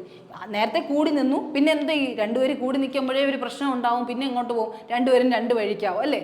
Sister chromatids ആണ്. അതുകൊണ്ട് അവരെന്ത് ചെയ്യും? ഒരാൾ ഉയരോട്ടും പോവും, ഒരാൾ താഴോട്ടും വരും. അപ്പോൾ ഇവിടെ നിന്ന ആൾക്കാർ രണ്ട് സൈഡിലേക്ക് ഓപ്പോസിറ്റ് ഡിറക്ഷനിലേക്ക് എന്ത് ചെയ്യാണ്? അടുത്ത സമയം വരുമ്പോൾ ഇവിടെ നിൽക്കും, ഇവിടെ നിൽക്കും. രണ്ടുപേരും സെപ്പറേറ്റ് ആയി രണ്ട് ഭാഗത്തിലേക്ക് പോയി. ആ സമയത്തിന് നമ്മൾ പറയുന്ന പേരാണ് എന്തെന്ന്? ആനാഫേസ്. ആനാഫേസിലാണ് ഇവർ രണ്ടുപേരും എന്താവുന്നത്? സെപ്പറേറ്റ് ആയി രണ്ട് സൈഡിലേക്ക്, ഇവിടെയും വന്നു, ആ ഒരു രീതിയിലേക്ക് മാറി. ഇനി എന്താവുകയാണ്? Move to opposite end of the സെല്ലാണ് ആനാഫേസ്. ലാസ്റ്റ് ഫേസ് ടീലോ ഫേസിൽ ഇവരെന്താണ്? 2 ഡോട്ടർ ന്യൂക്ലിയ ആവുകയാണ്. 2 ഡോട്ടർ ന്യൂക്ലിയ. ഇതാ കണ്ടോ? ഒറ്റയായിരുന്ന സെല്ല് ഇവിടെ വന്ന് ഡിവൈഡ് ആവും, ഇങ്ങനെ ഡിവൈഡ് ആവും, 2 സെല്ലായിട്ട് ഡിവൈഡ് ആവും. കാരണം കുറേ ആൾക്കാർ ഇങ്ങോട്ടും ആയി, കുറേ ആൾക്കാർ ഇങ്ങോട്ടും ആയി. അപ്പോൾ ഒരു ഗ്രൂപ്പ് ഉണ്ടായി കഴിഞ്ഞാൽ രണ്ടുപേരും എന്താക്കണം? സ്പ്ലിറ്റ് ആക്കണം അല്ലേ. ഒരു 2 ഗ്രൂപ്പാക്കി അവരെ തിരിക്കണം. അതാണ് ഇവിടെ സംഭവിക്കുന്നത്. കണ്ടോ? 2 ഗ്രൂപ്പ് ആകുമ്പോൾ ഇവിടെ ഇങ്ങനെ ഒരു കണക്ഷൻ ഉണ്ടാവും. ആദ്യം ഒരു കണക്ഷൻ ഉണ്ടാവും. ടീലോഫേസിൽ 2 daughter nuclei formed and cell divides into 2 daughter cell. 2 daughter സെല്ലായിട്ട് ഇത് മാറുകയാണ്. ഇങ്ങനെ ഒരു സെയിം ഇതിൽ തന്നെ 2 ഡോട്ടർ സെല്ലായിട്ട് ഇവിടെ ഒരു ഭാഗം ഇവിടെ ഒരു ഭാഗമായിട്ട് മാറുകയാണ്. പിന്നെ കംപ്ലീറ്റ്ലി എന്താവും? ലാസ്റ്റ് നമ്മുടെ സൈറ്റോകൈനസിസ് എന്ന് പറഞ്ഞൊരു പ്രോസസ്സിൽ സൈറ്റോകൈനസിസ് എന്ന് പറഞ്ഞാൽ എന്താണ്? സൈറ്റോപ്ലാസത്തിൻ്റെ ഡിവിഷനാണ്. അതിലേക്ക് എന്ത് ചെയ്യും? ഈ ഒരു സ്റ്റേജ് എന്ന് പറയും. ഈ ഒരു സ്റ്റേജിനെ പറയുന്ന പേരാണ് സൈറ്റോകൈനസിസ്. Okay, cytokinesis. ഇനി അടുത്ത് കാരിയോകൈനസിസ് ഉണ്ട്. അതെന്താ? സൈറ്റോകൈനസിസ് എന്ന് പറഞ്ഞാൽ ടീലോഫേസും കഴിഞ്ഞിട്ടുണ്ടാവുന്ന സ്റ്റേജ്. അതായത് 2 പേരായിട്ട് മാറി. ഇവിടെ എന്താണ്? അവർ ഒരുമിച്ച് നിൽക്കുകയാണ്. 2 ഡോട്ടർ സെൽ ആയെങ്കിലും ഒരേ ബോഡിയിലാണ് നിൽക്കുന്നത്. പിന്നെ അവരെന്താവും? സെപ്പറേറ്റ് ആവും. അതിനെയാണ് 2 സൈറ്റോപ്ലാസമായിട്ട് മാറും. 2 സൈറ്റോപ്ലാസമായിട്ട് മാറുന്നതിനെയാണ് നമ്മൾ സൈറ്റോകൈനസിസ് എന്ന് പറഞ്ഞാൽ. കാരിയോകൈനസിസ് എന്ന് പറഞ്ഞാൽ ന്യൂക്ലിയസിൻ്റെ ഡിവിഷനാണ് കേട്ടോ. ന്യൂക്ലിയസിൻ്റെ ആദ്യ ഡിവിഷൻ വന്നതാണ് ഈ കണ്ടത്. അത്രയും ഇന്റർഫേസ്, മെറ്റാഫേസ് എല്ലാം ന്യൂക്ലിയസിൻ്റെ അകത്തല്ലേ നമ്മുടെ DNA മെറ്റീരിയലിനെ സ്റ്റോർ ചെയ്യുന്നത്. നമ്മുടെ control unit of the cell എന്ന് പറയുന്ന ആരാണ്? നമ്മുടെ കൺട്രോൾ യൂണിറ്റ് ആരാണ്? ബ്രെയിൻ ഓഫ് ദ സെൽ എന്നൊക്കെ പറയുന്ന ആരാണ്? ന്യൂക്ലിയസ് ആണ്. കാരണം നമ്മുടെ DNA മെറ്റീരിയൽസിനെയൊക്കെ സ്റ്റോർ ചെയ്ത് വെച്ചിരിക്കുന്നത് എവിടെയാണ്? നമ്മുടെ സെല്ലിൻ്റെ ന്യൂക്ലിയസിൻ്റെ അകത്താണ്. ഓക്കെ, DNA മെറ്റീരിയൽസ് കാണുന്നത് ന്യൂക്ലിയസിൻ്റെ അകത്താണ്. ഓക്കെ, ആ ഒരു രീതിക്ക് ആലോചിക്കുക. അപ്പം കാരിയോകൈനസിസ് എന്ന് പറഞ്ഞാൽ ന്യൂക്ലിയസിൻ്റെ ഡിവിഷനും സൈറ്റോകൈനസിസ് എന്ന് പറഞ്ഞാൽ സൈറ്റോപ്ലാസത്തിൻ്റെ ഡിവിഷനും. സൈറ്റോപ്ലാസം എന്താണ്? നമ്മുടെ സെല്ലിൻ്റെ അകത്തുള്ള ഫ്ലൂയിഡ് പോർഷനെയാണ് നമ്മൾ സൈറ്റോപ്ലാസം എന്ന് പറയുന്നത്. Okay, fluid portion inside the cell membrane എന്നാണ് നമ്മൾ പറയുന്നത്. ഓക്കെ, ഇത്രയും കാര്യങ്ങൾ നിങ്ങൾക്ക് മനസ്സിലായോ? ഓക്കെ, ഇത്രയും കാര്യം മനസ്സിലായെന്ന് വിശ്വസിക്കുന്നു. ഓക്കെ, ഇനി അടുത്ത് work done across 2 points having a potential difference 10 volt is 30 joule, then the electric charge flowing between the 2 points. നിങ്ങൾക്ക് ALP ആയാലും ഏതൊരു എക്സാമിനായാലും കുറേയൊക്കെ എന്താണ് ഡയറക്റ്റ് ക്വസ്റ്റ്യൻസ് ആയിരിക്കും വരുന്നത്. അപ്പോൾ എന്ത് ചെയ്യുക? Work done across 2 points. എന്താ work done across 2 points having a potential difference of 10 volt is 30 joule. അപ്പോൾ നമുക്ക് ഈ ഒരു നമുക്ക് ഡയറക്റ്റ്ലി സാധനം അറിയില്ലെങ്കിലും അല്ലെങ്കിൽ ഇപ്പോൾ ഇവിടെ പറഞ്ഞിട്ടുണ്ട് പൊട്ടൻഷ്യൽ ഡിഫറൻസ് എന്ന് പറഞ്ഞാൽ എന്താ വി ഉണ്ടല്ലേ നമ്മൾ റെപ്രസെൻറ്റ് ചെയ്യുന്നത് വി ഈക്വൽ ടു എത്ര പറയുന്നത് 10 വോൾട്ട് വോൾട്ട് എന്നല്ലേ ഇതിൻ്റെ അർത്ഥം വോൾട്ട് 10 വോൾട്ടാണ്. അത് കഴിഞ്ഞ് 30 ജൂൾ എന്ന് പറയുന്നത് ജൂൾ എന്തിൻ്റെതാണ് ഒന്നി എനർജി ആയിരിക്കും അല്ലെങ്കിൽ ഇവിടെ പറയുന്നുണ്ട് എന്താണ് വർക്ക് ഡൺ എന്ന്. വർക്ക് ഡൺ അല്ലെങ്കിൽ എനർജിയാണ് നമ്മൾ എന്തുകൊണ്ട് ഉദ്ദേശിക്കുന്നത് ജൂൾ കൊണ്ട് റെപ്രസെൻറ്റ് ചെയ്യുന്നത്. അപ്പോൾ വർക്ക് ഡൺ അല്ലെങ്കിൽ എനർജിയാണ് ജൂൾ കൊണ്ട് റെപ്രസെൻറ്റ് ചെയ്യണം. അപ്പോൾ 30 ജൂൾ എന്ന് അവിടെ വന്നു. അപ്പോൾ പൊട്ടൻഷ്യൽ ഡിഫറൻസ് എന്ന് പറയുന്നത് 10 വോൾട്ട് കൊണ്ട് 30 ജൂൾ എന്ന് പറഞ്ഞാൽ വർക്ക് ഡണ്ണുമാണ്. ഇവിടെ നമുക്ക് എടുത്തറിയാം വർക്ക് ഡൺ ആണെന്ന് നമുക്ക് എടുത്തറിയാം. ഓക്കെ, അടുത്ത then the electric charge flowing between the points. എന്നാൽ 2 പോയിന്റിൻ്റെ ഇടയിൽ കൂടെ പോകുന്ന ഇലക്ട്രിക് ചാർജ് എത്രയെന്ന് ചോദിച്ചാൽ ഇലക്ട്രിക് ചാർജ് എന്ന് പറയുമ്പോൾ എന്താണ് ക്യൂ അല്ലേ. ഇലക്ട്രിക് ചാർജ് എന്ന് പറഞ്ഞാൽ എന്താണെടാ ക്യൂ ആണ്. ഇലക്ട്രിക് ചാർജ് എന്ന് പറഞ്ഞാൽ ക്യൂ ആണ്. ഓക്കെ, ഇലക്ട്രിക് ചാർജ് എന്ന് പറഞ്ഞാൽ ക്യൂ ആണ്. അപ്പോൾ ക്യൂവിൻ്റെ ഇത് എത്രയെന്നാണ് നമുക്ക് ചോദിക്കേണ്ടത്. അപ്പോൾ നമുക്കിവിടെ ഒരു ഇക്വേഷൻ ഉണ്ട്. ഈ ഇക്വേഷൻ നിങ്ങളെല്ലാവരും പഠിച്ചിട്ടുണ്ടായിരിക്കും. വർക്കിൻ്റെ ഇക്വേഷനാണ്. വർക്കിൻ്റെ പൊട്ടൻഷ്യൽ ഡിഫറൻസും അതുപോലെ തന്നെ ചാർജുമായിട്ട് റിലേറ്റ് ചെയ്ത് നിൽക്കുന്ന ഒരു ഇക്വേഷനാണ്. അപ്പോൾ അറിയാത്തവരാണെങ്കിൽ ഇതെന്ത് ചെയ്യുക നോട്ട് ചെയ്ത് പഠിക്കുക തന്നെ വേണം. കാരണം ഇതെന്താണ് ഇലക്ട്രിക്കൽ എനർജി എന്നുള്ള ഒരു ഇതിൽ വരുന്ന യൂണിറ്റിൽ വരുന്നതാണ്. വർക്ക് എന്ന് പറഞ്ഞാൽ പൊട്ടൻഷ്യൽ ഡിഫറൻസ് ഇൻറ്റു ചാർജ് ആണ്. പൊട്ടൻഷ്യൽ ഡിഫറൻസ് എത്രയാണ് 10 ആണ്. 10 ഇൻറ്റു നമ്മുടെ വർക്കാണ് നമുക്ക് തന്നിരിക്കുന്നത്. ചാർജ് അറിയത്തില്ല. ക്യൂ ഈക്വൽ ടു വർക്ക് എത്രയാണ് 30 ആണ് അല്ലേ. അപ്പോൾ work equal to potential difference into charge ആണ്. Work equal to potential difference into charge ആണ്. അപ്പോൾ നമുക്ക് എത്ര കിട്ടും ഈ 30/10 ഈ 0 വെട്ടിപ്പോയി എത്ര തന്നെ കിട്ടും 3 എന്ന് കിട്ടും അല്ലേ.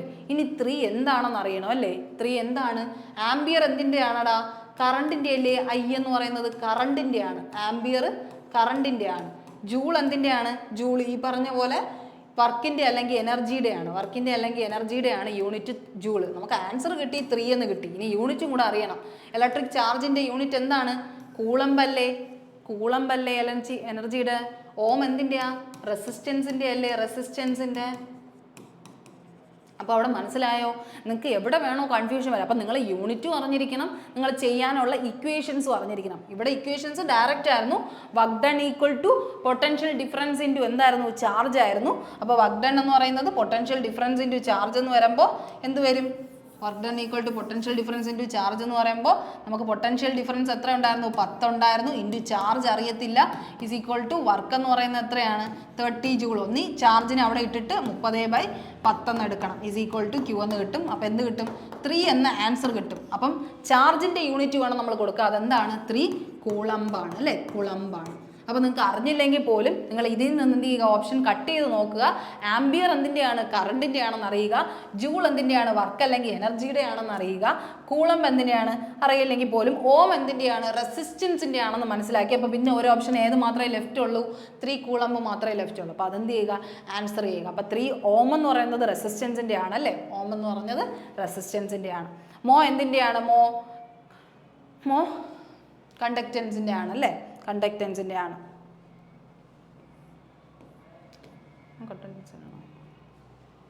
Okay exerted on an object. A force is exerted on an object and the work done was 0 if its displacement will be എത്രയെന്നാണ് ചോദിക്കുന്നത്. Okay force is exerted on an object and the work done was 0 if its displacement will be എത്രയെന്നാണ് ചോദിക്കുക. അപ്പോൾ ഇവിടെ എന്താണ് ചോദിച്ചിരിക്കുന്നത് ഫോഴ്സിനെ കുറിച്ചാണ് ചോദിച്ചിരിക്കുന്നത്.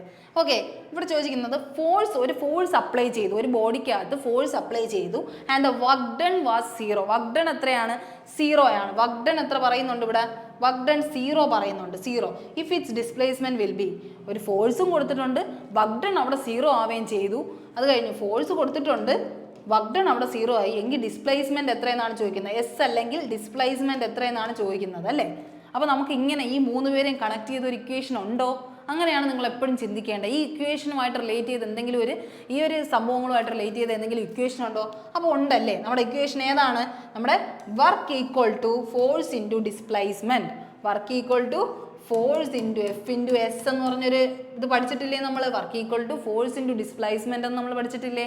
അപ്പോൾ അതൊന്ന് ആലോചിക്കുമ്പോൾ വർക്ക് എത്രയാണെന്ന് പറഞ്ഞിട്ടുണ്ട് 0 ആണെന്ന് പറഞ്ഞിട്ടുണ്ട്. ഫോഴ്സ് അപ്ലൈ ചെയ്തെന്ന് പറഞ്ഞു എക്സേർട്ട് ചെയ്തെന്ന് പറഞ്ഞു. അപ്പോൾ എന്തുണ്ട് ഫോഴ്സ് ഉണ്ട്. അപ്പോൾ പിന്നെ എസ് എന്തായാലേ നമുക്ക് എന്ത് കിട്ടത്തുള്ളൂ ഡിസ്പ്ലേസ്മെൻറ്റ് എന്താകുമ്പോഴാണ് നമുക്കിവിടെ 0 കിട്ടുന്നത്. നെഗറ്റീവ് ആകുമ്പോഴാണോ പോസിറ്റീവ് ആകുമ്പോഴാണോ 0 ആകുമ്പോഴാണോ ന്യൂട്രൽ ആകുമ്പോഴാണോ എന്താണ് ഇവിടെ ഒരു 0 വന്നാലല്ലേ നമുക്ക് എന്ത് കിട്ടുള്ളൂ ഹോൾ ഇക്വേഷൻ 0 ആവത്തുള്ളൂ. ആ ഒരു രീതിയിൽ എന്ത് ചെയ്യുക കണ്ടുപിടിക്കുക. അപ്പോൾ 0 എന്ന് പറയുന്നത് കിട്ടണമെങ്കിൽ ഇവിടെ ഡിസ്പ്ലേസ്മെൻറ്റ് എന്താവണം 0 ആവണം. എങ്കിലേ വർക്കും എന്താകത്തുള്ളൂ, 0 ആകത്തുള്ളൂ. അപ്പോൾ അതെന്ത് ഇക്വേഷൻ? ഈ ഇക്വേഷൻ അറിയുന്നവർക്ക് മാത്രമേ ചെയ്യാൻ പറ്റൂ. ഈ കോസ് തീറ്റ എന്താ? അതിൻ്റെ ഡയറക്ഷൻ, അതിൻ്റെ ആ ഒരു ആംഗുലാർ ഇതിനെയാണ് നമ്മൾ പറയുന്നത് അല്ലേ, കോസ് തീറ്റ. അപ്പോൾ ഇങ്ങനത്തെ ഇക്വേഷൻസ് വരും. നിങ്ങളുടെ ആംഗിളും കൂടെ നിങ്ങൾക്ക് തന്നിരിക്കും. അങ്ങനെയാണെങ്കിൽ എന്ത് ചെയ്യും? ഈ കോസിന് പകരം കോസ് എന്ത് ചെയ്യും? 60 ആണെങ്കിൽ കോസ് 60 തന്നിരിക്കും, അല്ലെങ്കിൽ ഇപ്പോൾ എന്താണ് കോസ് 45 തന്നിരിക്കും, അല്ലെങ്കിൽ കോസ് 30 തന്നിരിക്കും. നിങ്ങൾക്ക് ചിലപ്പോൾ ക്വസ്റ്റ്യനിൽ തന്നെ അത് തന്നിരിക്കുക എങ്കിൽ അതിൻ്റെ വാല്യൂ ഇട്ട് കൊടുത്തിട്ട് ആൻസർ ചെയ്യാൻ ശ്രമിക്കുക. ഓക്കെ, അപ്പോൾ ഈ ഒരു ഇക്വേഷനാണ് മൊത്തത്തിൽ പറയുന്നത് force into displacement into cos theta. Cos theta തന്നിട്ടുണ്ടെങ്കിൽ ആ വാല്യൂയും കൂടെ ഇട്ടിട്ട് നിങ്ങൾ എന്ത് ചെയ്യുക? അപ്ലൈ ചെയ്യാൻ ശ്രമിക്കുക. ഓക്കെ, പിന്നെ വർക്കിൻ്റെ ബാക്കി ഇക്വേഷൻസ് ഏതൊക്കെയാണ്? MGH ഉണ്ടല്ലേ, MGH ഹൈറ്റിൻ്റെ കാര്യം വല്ലതും പറയുകയാണെങ്കിൽ നമുക്ക് MGH കൊടുക്കാം അല്ലേ. വർക്കിൻ്റെ വേറൊരു രീതിയിൽ ചോദിക്കുകയാണെങ്കിൽ, അല്ലെങ്കിൽ വർക്ക് എന്തെങ്കിലും ഒരു വെലോസിറ്റിയുടെ രീതിക്കാണ് അത് മാറണമെങ്കിൽ എന്ത് കൊടുക്കാം? നമുക്ക് ½ mv² എന്ന് കൊടുക്കുക അല്ലേ, ½ mv². ഇതെല്ലാം വർക്കിൻ്റെ ഇക്വേഷനാണ്. ഇതെല്ലാം എന്ത് ചെയ്യുക? നിങ്ങൾ കാണാതെ പഠിച്ചിരിക്കണം കേട്ടോ. ഇക്വേഷൻസ് ഒക്കെ അത്യാവശ്യം നിങ്ങൾ അറിഞ്ഞിരിക്കണം. ചിലപ്പോൾ പ്രോബ്ലമാറ്റിക് ആയിട്ട് ചോദിക്കാറുണ്ട്. വർക്ക് MGH ഹൈറ്റിലിരിക്കുന്ന ഒബ്ജക്റ്റോ എന്തെങ്കിലും അറിഞ്ഞാണ് ചോദിക്കുന്നതെങ്കിൽ, ഹൈറ്റിൽ ഒരു ഒബ്ജക്റ്റ് എടുത്തെന്നെങ്കിലും പറയുന്നെങ്കിൽ അവിടെ ചേർക്കേണ്ട വർക്ക് ഏതാണ്? MGH എന്നുള്ളത്. വർക്ക് എന്തെങ്കിലും സ്പീഡ് കൂടി, വെലോസിറ്റി കൂടി എന്നൊക്കെ പറയുന്നുണ്ടെങ്കിൽ അവിടെ എന്തുണ്ട്? അവിടെ ഒരു ചേഞ്ച് ഇൻ ഡയറക്ഷൻ ഒക്കെ ഉണ്ടായെന്ന് പറഞ്ഞാൽ അതിൻ്റെ അർത്ഥം ½ mv² ആണ് അവിടെ ഉപയോഗിക്കേണ്ടത്. ഇങ്ങനത്തെ കുറച്ച് കാര്യങ്ങൾ നിങ്ങൾ എന്ത് ചെയ്യുക? മനസ്സിലാക്കി ഇരിക്കുക. ഓക്കെ, ഇനി the relative atomic masses of all elements have been found with respect to an atom of എന്താണ്? റിലേറ്റീവ് അറ്റോമിക് മാസ് അല്ലേ. റിലേറ്റീവ് അറ്റോമിക് മാസ് അല്ലെങ്കിൽ അറ്റോമിക് മാസ് യൂണിറ്റ് കണ്ടുപിടിക്കുന്നത് എന്തിൻ്റെ ബേസിസിലാണെന്ന്? അറ്റോമിക് മാസ് യൂണിറ്റ് AMU കണ്ടുപിടിക്കുന്നത് എന്തിൻ്റെ ബേസിസിലാണെന്നാണ് ചോദിക്കുന്നത്. Have been found with respect to an atom of ആരാണ്? നൈട്രജൻ ആണോ, കാർബൺ ആണോ, ഓക്സിജൻ ആണോ, കാർബൺ 16 ആണോ, ഏതാണ്? ഏത് കാർബണുമായിട്ടാണ്? നമ്മൾ എത്ര കഷ്ണങ്ങളായിട്ട് മുറിച്ചിട്ട് അതിൻ്റെ ഒരു ഇതാണ് നമ്മൾ എന്തായിട്ട് എടുക്കുന്നത്? അറ്റോമിക് മാസസ് ആയിട്ട് എടുക്കുന്നത്. ഏതാണ്? കാർബൺ 12th മാസ് അല്ലേ. കാർബൺ 12th മാസുമായിട്ടാണ് ഏതിനെ കാൽക്കുലേറ്റ് ചെയ്യണം? നമ്മൾ AMU കാൽക്കുലേഷൻ നടത്തുന്നത് അല്ലേ. AMU atomic mass unit calculation നടക്കുന്നത്. ഒരു അറ്റോമിക് മാസ് യൂണിറ്റ് എന്ന് പറഞ്ഞാൽ എന്തിന് തുല്യം എന്നാണ് പറയുന്നത്? ഒരു കാർബൺ 12th ആറ്റത്തിന് ഈക്വൽ ആയിട്ടാണ് നമ്മൾ പറയുന്നത് കേട്ടോ. ഒരു കാർബൺ 12th ആറ്റത്തിന് ഈക്വൽ ആയിട്ടാണ് പറയുന്നത്. അപ്പോൾ ആ ഒരു സംഭവമാണ് ഇവിടെ നിങ്ങൾ മനസ്സിലാക്കേണ്ടത്. അറ്റോമിക് മാസ് യൂണിറ്റ് എന്തിന് തുല്യം എന്നാണ് ചോദിച്ചത്? കാർബൺ 12 ആണ്. കാർബൺ 12 എന്ന് പറയുമ്പോൾ എന്താണ് അവിടെ ഉദ്ദേശിക്കുന്നത്? കാർബൺ അറ്റോമിക് നമ്പർ എത്രയാണ്? കാർബണിൻ്റെ 6 ആണ് അല്ലേ. അറ്റോമിക് നമ്പർ 6ഉം എപ്പോഴും നമ്മൾ എങ്ങനെ എഴുതുന്നത്? ഇസഡ് എന്താണ്? Atomic number. എന്താണ്? എന്താണ്? Mass number. തല മാസാണ്. തലയിൽ മാസും താഴെ എന്താണ്? അറ്റോമിക് നമ്പറുമാണ്. അങ്ങനെയല്ലേ നമ്മൾ പഠിക്കുന്നത്? അറ്റോമിക് നമ്പർ എന്ന് പറയുന്നത് എന്തിൻ്റെ ഈക്വലാണ്? പ്രോട്ടോൺസിന് ഈക്വലാണ്. നമ്പർ ഓഫ് പ്രോട്ടോൺസിന് തുല്യമാണ് ഇസഡ് എന്ന് പറയുന്നത്. അറ്റോമിക് നമ്പർ എന്ന് പറഞ്ഞാൽ ഈക്വൽ ടു നമ്പർ ഓഫ് എന്താണ്? പ്രോട്ടോൺ എന്ന് പറഞ്ഞാൽ പോസിറ്റീവ്ലി ചാർജ്ഡ് പാർട്ടിക്കിൾസിന് ഈക്വൽ ആണ്. അതേസമയം മാസ് എന്ന് പറയുന്നത് എന്തിന് ഈക്വൽ ആണ്? മാസ് നമ്പർ എന്തിന് ഈക്വൽ ആണ്? Number of protons plus number of എന്താണ്? ന്യൂട്രോൺസ് അല്ലേ. Number of protons plus number of neutrons ആണ്. Okay, number of protons plus number of neutrons ആണ് അല്ലേ. അങ്ങനെയല്ലേ നമ്മൾ പറയുന്നത്. അപ്പോൾ നിങ്ങൾക്ക് നമ്പർ ഓഫ് ന്യൂട്രോൺസ് കണ്ടുപിടിക്കണമെങ്കിൽ എങ്ങനെ കണ്ടുപിടിക്കും? നമ്പർ ഓഫ് ന്യൂട്രോൺസ് എന്ത് ചെയ്യണം? Mass number. Number of protons എന്ന് പറഞ്ഞാൽ ആര് തന്നെയാണ്? അറ്റോമിക് നമ്പർ തന്നെയാണ്. അപ്പോൾ എന്ത് ചെയ്യുക? നമ്പർ ഓഫ് ന്യൂട്രോൺസ് കണ്ടുപിടിക്കാൻ പറയുകയാണെങ്കിൽ മാസ് നമ്പർ മൈനസ് ഈ ഇവിടെ കിടക്കുന്ന അറ്റോമിക് നമ്പർ ഇപ്പുറത്ത് വരുമ്പോൾ എന്താവും? പ്ലസ് ആയി കിടക്കുന്നത് ഇപ്പുറത്ത് വരുമ്പോൾ മൈനസ് ആവും. അപ്പോൾ എന്ത് വരും? Mass number minus atomic number എന്ന് വരും. അറ്റോമിക് നമ്പർ ആണ് എന്തെന്ന് പറയുന്നത്? നമ്പർ ഓഫ് ന്യൂട്രോൺസ് എന്ന് പറയുന്നത്. എങ്ങനെ വേണോ നിങ്ങൾക്ക് ക്വസ്റ്റ്യൻ ചോദിക്കുക, അത് അറിയുക.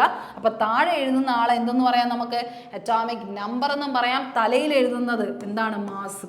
എപ്പോഴും ഇതിൻ്റെ ഒരു ഇരട്ടി എന്നുള്ള രീതിയിലാണ് എപ്പോഴും എന്ത് വരുന്നത്? അറ്റോമിക് മാസ് വരുന്നത്. 6 × 2 12 എന്നുള്ള രീതിയിൽ. അപ്പം അത് മാത്രമല്ല, പക്ഷേ എന്തെന്ന് പറയുന്നത്? നമ്മുടെ ഐസോടോപ്പ്. ഇതൊക്കെ എന്താണ് ശരിക്കും പറഞ്ഞാൽ? ഐസോടോപ്പാണ് അല്ലേ. ഇതാണ് അതിൻ്റെ ഒറിജിനൽ എന്ന് നമുക്ക് തോന്നും അല്ലേ, 6 × 12. പക്ഷേ ഇതല്ലാണ്ട് കുറച്ച് ആൾക്കാരും കൂടെ ഉണ്ട്. കാർബൺ നോർമലി കാണുന്നത് എങ്ങനെയൊക്കെയാണ്? കാർബൺ 612, കാർബൺ 613, കാർബൺ 614, കാർബൺ 614 ഇത്രയാണ് വരുന്നത് അല്ലേ. കാർബൺ 14 എന്തിനാണ് ഉപയോഗിക്കുന്നത്? കാർബൺ 14 എന്തിനാണ് ഉപയോഗിക്കുന്നത്? ഫോസിൽ ഡേറ്റിംഗ് അല്ലേ? കാർബൺ ഫോസിൽ എന്തിനാണ്? ഫോസിൽ ഡേറ്റിങ്ങിനാണ്. എത്ര നാൾ ആ ഫോസിൽ പഴക്കം ഉണ്ടെന്നറിയാം, അല്ലെങ്കിൽ ആ ഒരു മണ്ണ് അവിടുത്തെ സാധനങ്ങളൊക്കെ എത്ര നാൾ പഴക്കമുണ്ട്. ഡേറ്റിംഗ് എന്ന് പറഞ്ഞാൽ എന്താ? പഴക്കം എന്നുള്ള രീതിയിലാണ് നമ്മൾ പറയണത് അല്ലേ? പഴക്കം എന്നുള്ള രീതിയിലാണ് പറയണത്. അപ്പോൾ കാർബൺ 614 എന്ന് പറയുന്ന സാധനം, കാർബൺ 614 എന്ന് പറഞ്ഞ സാധനം ഫോസിൽ ഡേറ്റിങ്ങിന് വേണ്ടിയാണ് ഉപയോഗിക്കുന്നത്. കാർബൺ 12 എന്ന് പറഞ്ഞ സാധനം എന്തിനാണ് ഉപയോഗിക്കുന്നത്? AMU കാൽക്കുലേഷന് വേണ്ടി ഉപയോഗിക്കുന്നു. അത് കഴിഞ്ഞ് കാർബൺ 613 എന്താണ്? ഒരു നോർമൽ ആയിട്ടുള്ള ഒരു സാധനമാണ്. ഓക്കെ, നോർമൽ നമ്മൾ ഉപയോഗിക്കാത്ത ഒരു സാധനമാണ്. കാർബണിൻ്റെ സാധനം എന്ന് വെച്ചാൽ വലിയ ഇമ്പോർട്ടൻസ് ഒന്നും ഇല്ലാത്ത ഒരു കാർബണിൻ്റെ ഐസോടോപ്പാണ് അല്ലേ? ടോപ്പുകൾ തമ്മിൽ മാറിക്കൊണ്ടിരിക്കുന്നു. ഐസോടോപ്പ് എന്താണ്?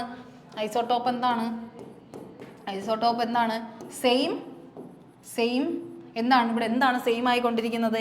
Same atomic number and different എന്താണ്?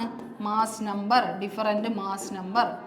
അതാണ് ഐസോടോപ്പ് എന്ന് പറയുന്നത്. അപ്പോൾ ഇതൊക്കെ എന്താണ്? കാർബണിൻ്റെ ഐസോടോപ്പാണ്. അപ്പോൾ കാർബണിൻ്റെ ഫോസിൽ ഡേറ്റിങ്ങിന് ഉപയോഗിക്കുന്ന ഐസോടോപ്പ് ഏതാണ്? കാർബൺ 14 ആണ്. കാർബണിൻ്റെ AMU കാൽക്കുലേഷൻ ഉപയോഗിക്കുന്ന ഏതാണ്? ഐസോടോപ്പ് ഏതെന്ന് ചോദിച്ചാൽ ഏതാണ്? കാർബൺ 12 ആണ്. അപ്പോൾ ഐസോടോപ്പ് എന്ന് പറഞ്ഞാൽ same atomic number and different mass number. അങ്ങനെയാണെങ്കിൽ ഐസോ ബാർ എന്തായിരിക്കും? Same mass number and different atomic number. Same mass number and different atomic number ആണ് ഐസോ ബാർ എന്ന് പറയുന്നത്. ഈ കാര്യം എന്ത് ചെയ്യുക? മനസ്സിലാക്കാൻ ശ്രമിക്കുക. അപ്പോൾ ഇത്രയും കാര്യമാണ് നമുക്ക് അവിടെ എന്ത് ചെയ്യുക? നോക്കാനുള്ളത്. ഓക്കെ, ഇത്രയും കാര്യം മനസ്സിലായോ? ഓക്കെ, ഇനി അടുത്ത ഐസോട്ടോൺ ഉണ്ട്. ഐസോട്ടോൺ എന്തിനാണ് ഉപയോഗിക്കുന്നത്? ഐസോട്ടോൺ സെയിം നമ്പർ ഓഫ് എന്തായിരിക്കും? ന്യൂട്രോൺസ് ആണ്. സെയിം നമ്പർ ഓഫ് ന്യൂട്രോൺസ് വന്നു കഴിഞ്ഞാൽ different elements having same number of neutrons. അതായത് അറ്റോമിക് മാസ് നമ്പറിൽ നിന്ന് അറ്റോമിക് നമ്പർ കുറയ്ക്കുമ്പോൾ എന്ത് കിട്ടണം? സെയിം നമ്പർ ഓഫ് ന്യൂട്രോൺസ് കിട്ടണം. അതാണ് ഐസോട്ടോൺ എന്ന് പറയുന്നത്. അപ്പോൾ ഇത്രയും കാര്യം അവിടെ എന്ത് ചെയ്യുക? ആലോചിച്ചിരിക്കുക. അപ്പോൾ കാർബണിൻ്റെ 12 എന്ന് പറയുന്നത് എന്തിനു ഉപയോഗിക്കുന്നതാണ്? നമ്മുടെ അറ്റോമിക് മാസ് യൂണിറ്റ് കണ്ടുപിടിക്കാനും. കാർബൺ 14 ഫോസിൽ ഡേറ്റിംഗ് ആണ്. ഇനി അടുത്ത് ഓക്സിജൻ്റെ ഏറ്റവും സ്റ്റേബിൾ ആയിട്ടുള്ള ഐസോട്ടോപ്പാണ് ഓക്സിജൻ 16 എന്ന് പറയുന്നത് കേട്ടോ. ഓക്സിജൻ 16 കാരണം എന്താ? ഓക്സിജൻ 8-16 ഇങ്ങനെയല്ലേ വരുന്നത്? 8-16 ഇതാണ് അതിൻ്റെ സ്റ്റേബിൾ ഐസോട്ടോപ്പ്. ഏറ്റവും സ്റ്റേബിൾ ആയിട്ടുള്ള ഐസോട്ടോപ്പും ന്യൂ ആയിട്ട് കണ്ടുപിടിച്ചുകൊണ്ടിരിക്കുന്ന ഒരു ഐസോട്ടോപ്പുമാണ് കേട്ടോ സ്റ്റേബിൾ ഐസോട്ടോപ്പ്. അപ്പോൾ ഇത്രയും കാര്യം അവിടെ എന്ത് ചെയ്യുക? ആലോചിക്കുക.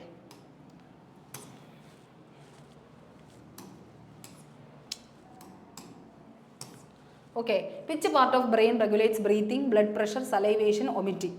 ഇനി അടുത്ത് നമ്മുടെ ബ്രെയിനിൻ്റെ കാര്യമാണ് ചോദിക്കുന്നത്. നമ്മുടെ ബ്രെയിനിൻ്റെ ഏത് പാർട്ടാണ് നമ്മളെ breathing, blood pressure, salivation, vomiting പോലെയുള്ള ഇങ്ങനത്തെ ഇൻവോളണ്ടറി ആയിട്ടുള്ള ആക്ഷൻസ് ഉണ്ടല്ലോ, ഇൻവോളണ്ടറി ആയിട്ടുള്ള ആക്ഷൻസ് ആണോ? നമ്മുടെ ഓക്കെ, അൺകോൺഷ്യസ് ആയിട്ടുള്ള ഫങ്ഷൻസ് ഓക്കെ, അങ്ങനത്തെ ഫങ്ഷൻസിനെയാണ് നമ്മളെന്ത് പറയുന്നത്? നമ്മൾ തീരെ നമുക്ക് എങ്ങനെ നമ്മൾ പിടിച്ചാൽ നിർത്താൻ പറ്റാത്ത രീതിയിലുള്ള കാര്യങ്ങൾ, ബ്ലഡ് പ്രഷർ, സലൈവേഷൻ, വൊമിറ്റിങ്, അങ്ങനത്തെയൊക്കെ കാര്യങ്ങൾ നമ്മൾ ചെയ്യുന്ന ആരെന്നാണ് ചോദിക്കുന്നത്? ഏത് ബ്രെയിൻ പാർട്ടാണ് റെഗുലേറ്റ് ചെയ്യുന്നതെന്നാണ് ചോദിക്കുന്നത്. ആരാണ്? നമ്മുടെ മെഡുല്ല ഒബ്ലാങ്കേറ്റ ആണ് കേട്ടോ. മെഡുല്ല ഒബ്ലാങ്കേറ്റ ആണ് ഏത് ഈ പറയുന്ന സംഭവങ്ങളൊക്കെ, breathing, blood pressure, salivation, vomiting, ഇങ്ങനത്തെയൊക്കെ കുറേ കാര്യങ്ങൾ നോക്കുന്നത്, പ്രിവെൻറ്റ് ചെയ്യുന്ന ആരാണ്? ബ്രെയിൻ റെഗുലേറ്റ് ചെയ്യുന്നത് ആരാണ്? മെഡുല്ല ഒബ്ലാങ്കേറ്റ എന്ന് പറയുന്ന പാർട്ടാണ് കേട്ടോ.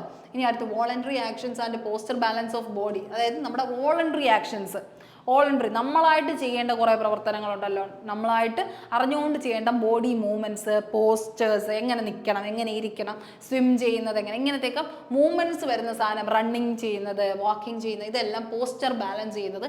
ഇതൊക്കെ ആരെന്ന് ചോദിച്ചു കഴിഞ്ഞാൽ ആരാണ്? നമ്മുടെ സെറിബെല്ലമാണ് കേട്ടോ. സെറിബെല്ലമാണ് കേട്ടോ, സെറിബെല്ലം. ഓക്കെ, അങ്ങനത്തെ സംഭവങ്ങൾ, വോളണ്ടറി ആക്ഷൻസ് ഒക്കെ കൺട്രോൾ ചെയ്യുന്ന, പോസ്റ്ററിനെയൊക്കെ കൺട്രോൾ ചെയ്യുന്നത് നമ്മുടെ സെറിബെല്ലം. അപ്പോൾ ഇങ്ങനെ ആലോചിക്കുക, ബെല്ലടിക്കുമ്പോൾ നമ്മളൊക്കെ ഇറങ്ങി ഓടണം അല്ലേ? ഇറങ്ങി ഓടുമ്പോൾ അതെന്താണ്? നമ്മുടെ മൂവ്മെൻ്റ് ആണ്. ബെല്ലടിക്കുമ്പോൾ ഓടണം. അപ്പോൾ സെറിബെല്ലം എന്താണ്? ഇറങ്ങി ഓടണം, റൺ ചെയ്യണം, സ്വിം ചെയ്യണം, ഇങ്ങനെയൊക്കെ ആലോചിക്കുക. അപ്പം എന്താണ്? അത് സെറിബെല്ലമാണ്. മൂവ്മെൻറ്റ്സിന് സഹായിക്കുന്നത് സെറിബെല്ലം. ഇനി അടുത്ത് centre of intelligence, memory, emotions, നമ്മുടെ ഇമോഷൻസ്, നമ്മുടെ ബുദ്ധി എന്നൊക്കെ പറയുന്നത് ഏതാണ്? ഇവിടെ ഫ്രണ്ട് ഇരിക്കുന്നത് നമ്മുടെ എന്ത് ബ്രെയിനാണ്? നമ്മുടെ സെറിബ്രം ആണ്. ഓക്കെ, നമ്മുടെ സെറിബ്രം നമ്മുടെ എല്ലാ കാര്യത്തിനും സഹായിക്കും, നമ്മുടെ സെൻറ്റർ ഓഫ് ഇൻ്റലിജൻസ്, നമ്മുടെ ബുദ്ധിയുടെ കേന്ദ്രം, നമ്മുടെ ബുദ്ധി ഇരിക്കുന്ന സ്ഥലം, അല്ലെങ്കിൽ നമ്മുടെ മെമ്മറി ഇരിക്കുന്ന സ്ഥലം, അല്ലെങ്കിൽ നമുക്ക് സെൻസ് ചെയ്യാൻ പറ്റുന്ന സ്ഥലം, നമ്മുടെ ഇമോഷൻസ് കാണാൻ തോന്നുന്ന ഇമോഷൻസ് ഒക്കെ ഫീൽ ചെയ്യാൻ പറ്റുന്ന സ്ഥലം, അത് ഏതാണ് ശരിക്കും പറഞ്ഞാൽ നമ്മുടെ സെറിബ്രമാണ് കേട്ടോ. അപ്പോൾ ഈ ഫോർ ബ്രെയിൻ എന്താണ് ശരിക്കും പറഞ്ഞാൽ? ഈ ഫോർ ബ്രെയിൻ എന്ന് വെച്ചാൽ ഫ്രണ്ടിലെ ബ്രെയിൻ, ഫ്രണ്ടിൽ നമ്മൾ ഈ കാണുന്ന ഈ മുകളിൽ നമ്മൾ നോക്കുമ്പോൾ ഇവിടെ കാണുന്ന സാധനമാണ് ഫോർ ബ്രെയിൻ എന്ന് പറയുന്നത്. ഫോർ ബ്രെയിനിൻ്റെ പാർട്സ് ആണ് ഏതൊക്കെ? ഈ 3 ആൾക്കാർ, സെറിബ്രം, സെറിബെല്ലം, മെഡുല്ല. ഫോർ ബ്രെയിനിൻ്റെ ആൾക്കാരാണ് ആരൊക്കെ? സെറിബ്രം, സെറിബെല്ലം, മെഡുല്ല എന്ന് പറയുന്നത് കേട്ടോ. അപ്പോൾ ഫോർ ബ്രെയിനിൻ്റെ പാർട്സ് ആണ് ഇവരൊക്കെ. ഈ ഒരു കാര്യം ആലോചിക്കുക. അപ്പോൾ ഓരോന്നിൻ്റെ ആൻസർ ഓരോന്നാണ്. വൊമിറ്റിങ് ഇങ്ങനത്തെ സംഭവമൊക്കെ എന്താണ്? അതാണ് നമ്മൾ മെഡുല്ല ഒബ്ലാങ്കേറ്റ നമുക്ക് ഇത് ചെയ്യാൻ പോകണം, നമുക്ക് ശ്രദ്ധിക്കാനൊക്കെ തോന്നുക, ബ്ലഡ് പ്രഷർ കൂടുക, അങ്ങനത്തെ കുറേ കാര്യങ്ങൾ വരുന്നത് കേട്ടോ. അപ്പോൾ സലൈവേഷനൊക്കെ തോന്നുന്നത്, സെൻസറി ആക്ഷൻസ് ഒക്കെ തോന്നുന്ന ആരുടെ ഇതുകൊണ്ടാണ്? നമ്മുടെ മെഡുല്ല ഒബ്ലാങ്കേറ്റ കൊണ്ടാണ് കേട്ടോ. മെഡുല്ല ഒബ്ലാങ്കേറ്റ അൺകോൺഷ്യസ് ആയിട്ടുള്ള functions such as heart rate, breathing, sneezing, സ്വോളോയിങ്, ഇതെല്ലാം ചെയ്യുന്ന ആരാണ്? നമ്മുടെ ഈ പറയുന്ന മെഡുല്ല ഒബ്ലാങ്കേറ്റയാണ് കേട്ടോ. ഇത്രയാണ് കേട്ടോ. അതിൻ്റെ വോളണ്ടറി ആക്ഷൻസ് സെറിബെല്ലം, ബെല്ലടിക്കുമ്പോൾ ഓടുന്നു, അങ്ങനെ ഓടുക, ചാടുക എന്നുള്ളതൊക്കെ സെറിബെല്ലം. സെറിബ്രം എന്താണ്? സെൻറ്റർ ഓഫ് ഇൻ്റലിജൻസ് ആണ്. ഫ്രണ്ടിൽ കാണുന്ന ഏറ്റവും ബിഗസ്റ്റ് പോർഷൻ ആണ് ഏതെന്ന് പറയുന്നത്? Forebrain. The major divisions of brain ആണ് ഈ പറയുന്നത്. നമ്മുടെ ഏറ്റവും മുകളിൽ ടോപ്പിൽ ഏറ്റവും പാർട്ട് കവർ ചെയ്തിരിക്കുന്നത് ആരെന്ന് ചോദിച്ചു കഴിഞ്ഞാൽ അതാരാണ്? ഫോർ ബ്രെയിൻ ആണ് കേട്ടോ. ഫോർ ബ്രെയിൻ, ഫ്രണ്ടിലെ ബ്രെയിൻ, നമ്മുടെ ഏറ്റവും ടോപ്പിൽ നിൽക്കുന്ന നമ്മുടെ ഫ്രണ്ടിലെ ബ്രെയിൻ ആണ് ആര്? Forebrain. എന്തിനൊക്കെ സഹായിക്കുന്നു? സെൻസറി, ഇൻഫർമേഷൻ, റീസണിങ്, നമ്മുടെ ഇൻ്റലിജൻസ് ആണ്. നമ്മൾ പറഞ്ഞില്ലേ സെറിബ്രം എന്ന് പറഞ്ഞില്ലേ? സെറിബ്രം എന്ന് പറഞ്ഞ സാധനത്തിനകത്താണ് എന്തുള്ളത്? ഫുൾ ഇൻഫർമേഷനും സ്റ്റോർ ചെയ്ത് വെച്ചിരിക്കുന്നത്. അപ്പോൾ അതെന്താണ്? ഫോർ ബ്രെയിനിൻ്റെ ഏറ്റവും മെയിൻ പാർട്ട് ആരാണ്? സെറിബ്രമാണ്. സെറിബ്രം. ഓക്കെ, അപ്പോൾ ഫോർ ബ്രെയിൻ ആണ് ഇങ്ങനത്തെ കുറേ ഇൻഡോക്രൈൻ മോട്ടോർ ഫങ്ഷൻസ് ഒക്കെ ചെയ്യുന്നത്. ഹിൻഡ് ബ്രെയിൻ എന്ന് പറഞ്ഞാൽ എന്താണ്? ബാക്കിലുള്ള ബ്രെയിൻ, ഏറ്റവും ഇവിടുത്തെ ഈ സൈഡിലായിട്ട്, നമ്മുടെ ഈ സൈഡിലായിട്ടുള്ള coordinate movement, maintain balance, equilibrium, autonomy, ഇവിടെയാണ് എന്തിരിക്കുന്നത് ശരിക്കും പറഞ്ഞാൽ? നമ്മുടെ ഈ പറയുന്ന ആരിരിക്കുന്നത്? നമ്മുടെ സെറിബെല്ലം ഇരിക്കുന്നത് കേട്ടോ. നമ്മൾ പറഞ്ഞില്ലേ മൂവ്മെൻറ്റ്സിന് സഹായിക്കുന്നത്. അപ്പം ഞാൻ പറഞ്ഞു ഈ ഒരു ഫോർ ബ്രെയിനിൻ്റെ സാധനമാണ് ഏതൊക്കെയെന്ന്? ഫോർ ബ്രെയിനിൽ ഉൾപ്പെടുത്തിയിരിക്കുന്ന സാധനങ്ങളാണ് നമ്മുടെ സെറിബെല്ലം, സെറിബ്രം, അതുപോലെ തന്നെ മെഡുല്ല ഒബ്ലാങ്കേറ്റ എന്ന് പറയുന്നത്. പക്ഷേ ഇവരുടെ കൂടെ ആരൊക്കെ ഉണ്ട്? ഈ ബാക്കിൽ നിൽക്കുന്ന ഹിൻഡ് ബ്രെയിൻ ഉണ്ട്. മിഡ് ബ്രെയിൻ എന്ന് പറയുന്നത് ഏറ്റവും ഉള്ളിൽ ഒരു ചെറിയ പോർഷൻ, എന്താ കണ്ടോ? ഈ വയലറ്റ് പോർഷനാണ് ശരിക്കും പറഞ്ഞാൽ നമ്മുടെ മിഡ് ബ്രെയിൻ എന്ന് പറയുന്നത്. ഏറ്റവും ഈ മഞ്ഞ ഭാഗമാണ് ഏതെന്ന് പറയുന്നത്? ഹിൻഡ് ബ്രെയിൻ എന്ന് പറയുന്നത്. അപ്പം ചുവപ്പാണ് ഫോർ ബ്രെയിൻ, വയലറ്റ് ആണ് മിഡ് ബ്രെയിൻ, മഞ്ഞയാണ് ഹിൻഡ് ബ്രെയിൻ. അപ്പോൾ ഇതെല്ലാം ഓരോ കാര്യങ്ങൾക്ക് വേണ്ടിയാണ് ശ്രമിക്കുന്നത്. മിഡ് ബ്രെയിൻ ആണെങ്കിൽ റെഗുലേറ്റ് മൂവ്മെൻറ്റ്, ഇത് രണ്ടും ഏകദേശം പാർട്ടാണ്. കാരണം നമ്മൾ ഈ സെറിബ്രം, സെറിബെല്ലം ഒക്കെ ഇതിൻ്റെ ഒരു പാർട്ട് ആവുകയാണ് ചെയ്യുന്നത്. നമ്മൾ പൊതുവേ അവരെ വിളിക്കുന്നത് ഹിൻഡ് ബ്രെയിൻ, ഫോർ ബ്രെയിൻ, ഫ്രണ്ടിൽ ഇരിക്കുന്നു, ബാക്കി ഇരിക്കുന്നു, നടുക്കിരിക്കുന്നു, ഇങ്ങനെ പറയുന്നതേ ഉള്ളൂ. നമ്മൾ മെയിനായിട്ട് ശ്രദ്ധിക്കേണ്ടത് പാർട്ട് ഓഫ് ബ്രെയിൻ ആണ്. സെറിബ്രം ആണ് ഏറ്റവും മേജർ സെൻറ്റർ എന്ന് പറഞ്ഞാൽ. ഏറ്റവും ഇടം ഉൾക്കൊണ്ടിരിക്കുന്നത് ആരാണ്? സെറിബ്രമാണ്. ഏറ്റവും സ്പേസ് കവർ ചെയ്തിരിക്കുന്നത്, ഇത്രയും സ്പേസും കവർ ചെയ്തിരിക്കുന്നത് സെറിബ്രമാണ്.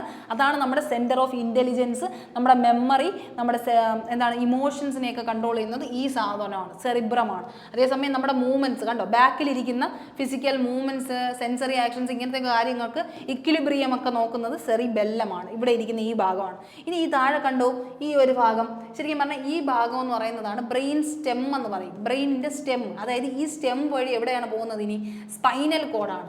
ഇത് കണക്ട് ചെയ്യുന്ന എന്താണ്? Spinal cord. അപ്പോൾ ലാസ്റ്റ് പോയിന്റ് ആണ്. അതായത് ഈ നമ്മുടെ നെർവ് ഇമ്പൾസും അതുപോലെ ബ്രെയിനുമായിട്ട് ഇതിനെ കമ്മ്യൂണിക്കേറ്റ് ചെയ്യുകയുണ്ടല്ലോ, നമ്മൾ അങ്ങോട്ടും ഇങ്ങോട്ടും ആ ഒരു ഇമ്പൾസ് കൊടുത്തുകൊണ്ടിരിക്കുന്ന, നെർവിൻ്റെ ഇമ്പൾസ് കൊടുത്തുകൊണ്ടിരിക്കുന്ന ആരാണ്? ഈ സ്പൈനൽ കോഡും ഈ ബ്രെയിൻ സ്റ്റെമ്മുമാണ്. ഈ ബ്രെയിൻ സ്റ്റെമ്മിൻ്റെ ഈ ഭാഗത്തായിട്ടാണ് ആര് കാണുന്നത്?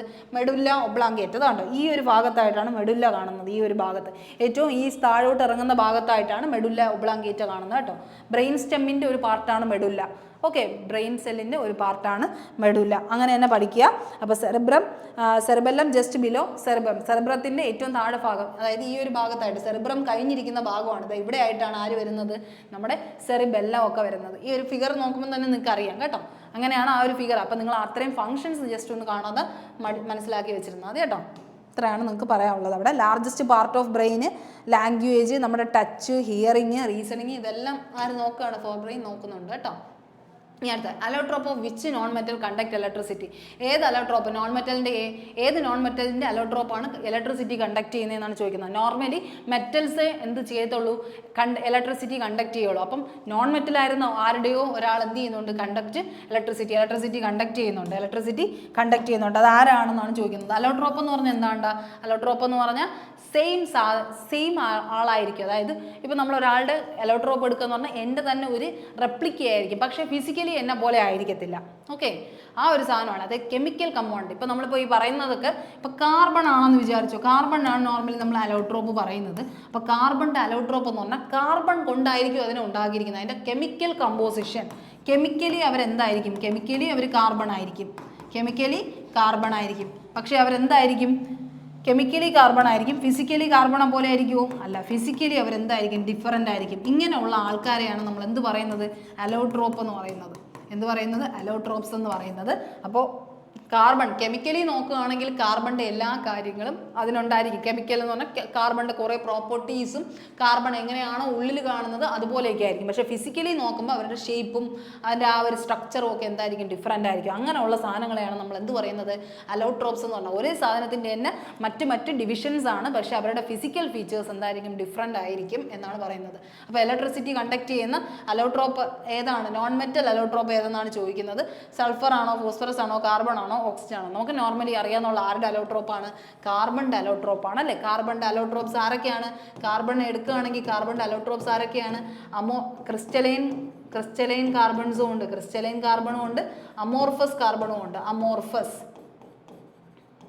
ഓക്കെ, ക്രിസ്റ്റലൈൻ കാർബണും അമോർഫസ് കാർബണും ഉണ്ട്. ഈ ക്രിസ്റ്റലൈൻ കാർബണിലാണ് ആര് വരുന്നത്, നമ്മുടെ ഡയമണ്ട് ഒരു അലോട്രോപ്പാണ്. കാർബണിൻ്റെ എന്ന് പറഞ്ഞത് ആരാണ്, നമ്മൾ ആദ്യം പഠിച്ച് ആൻറ്റോയിൻ ലാവോസിയർ ആണ് കേട്ടോ.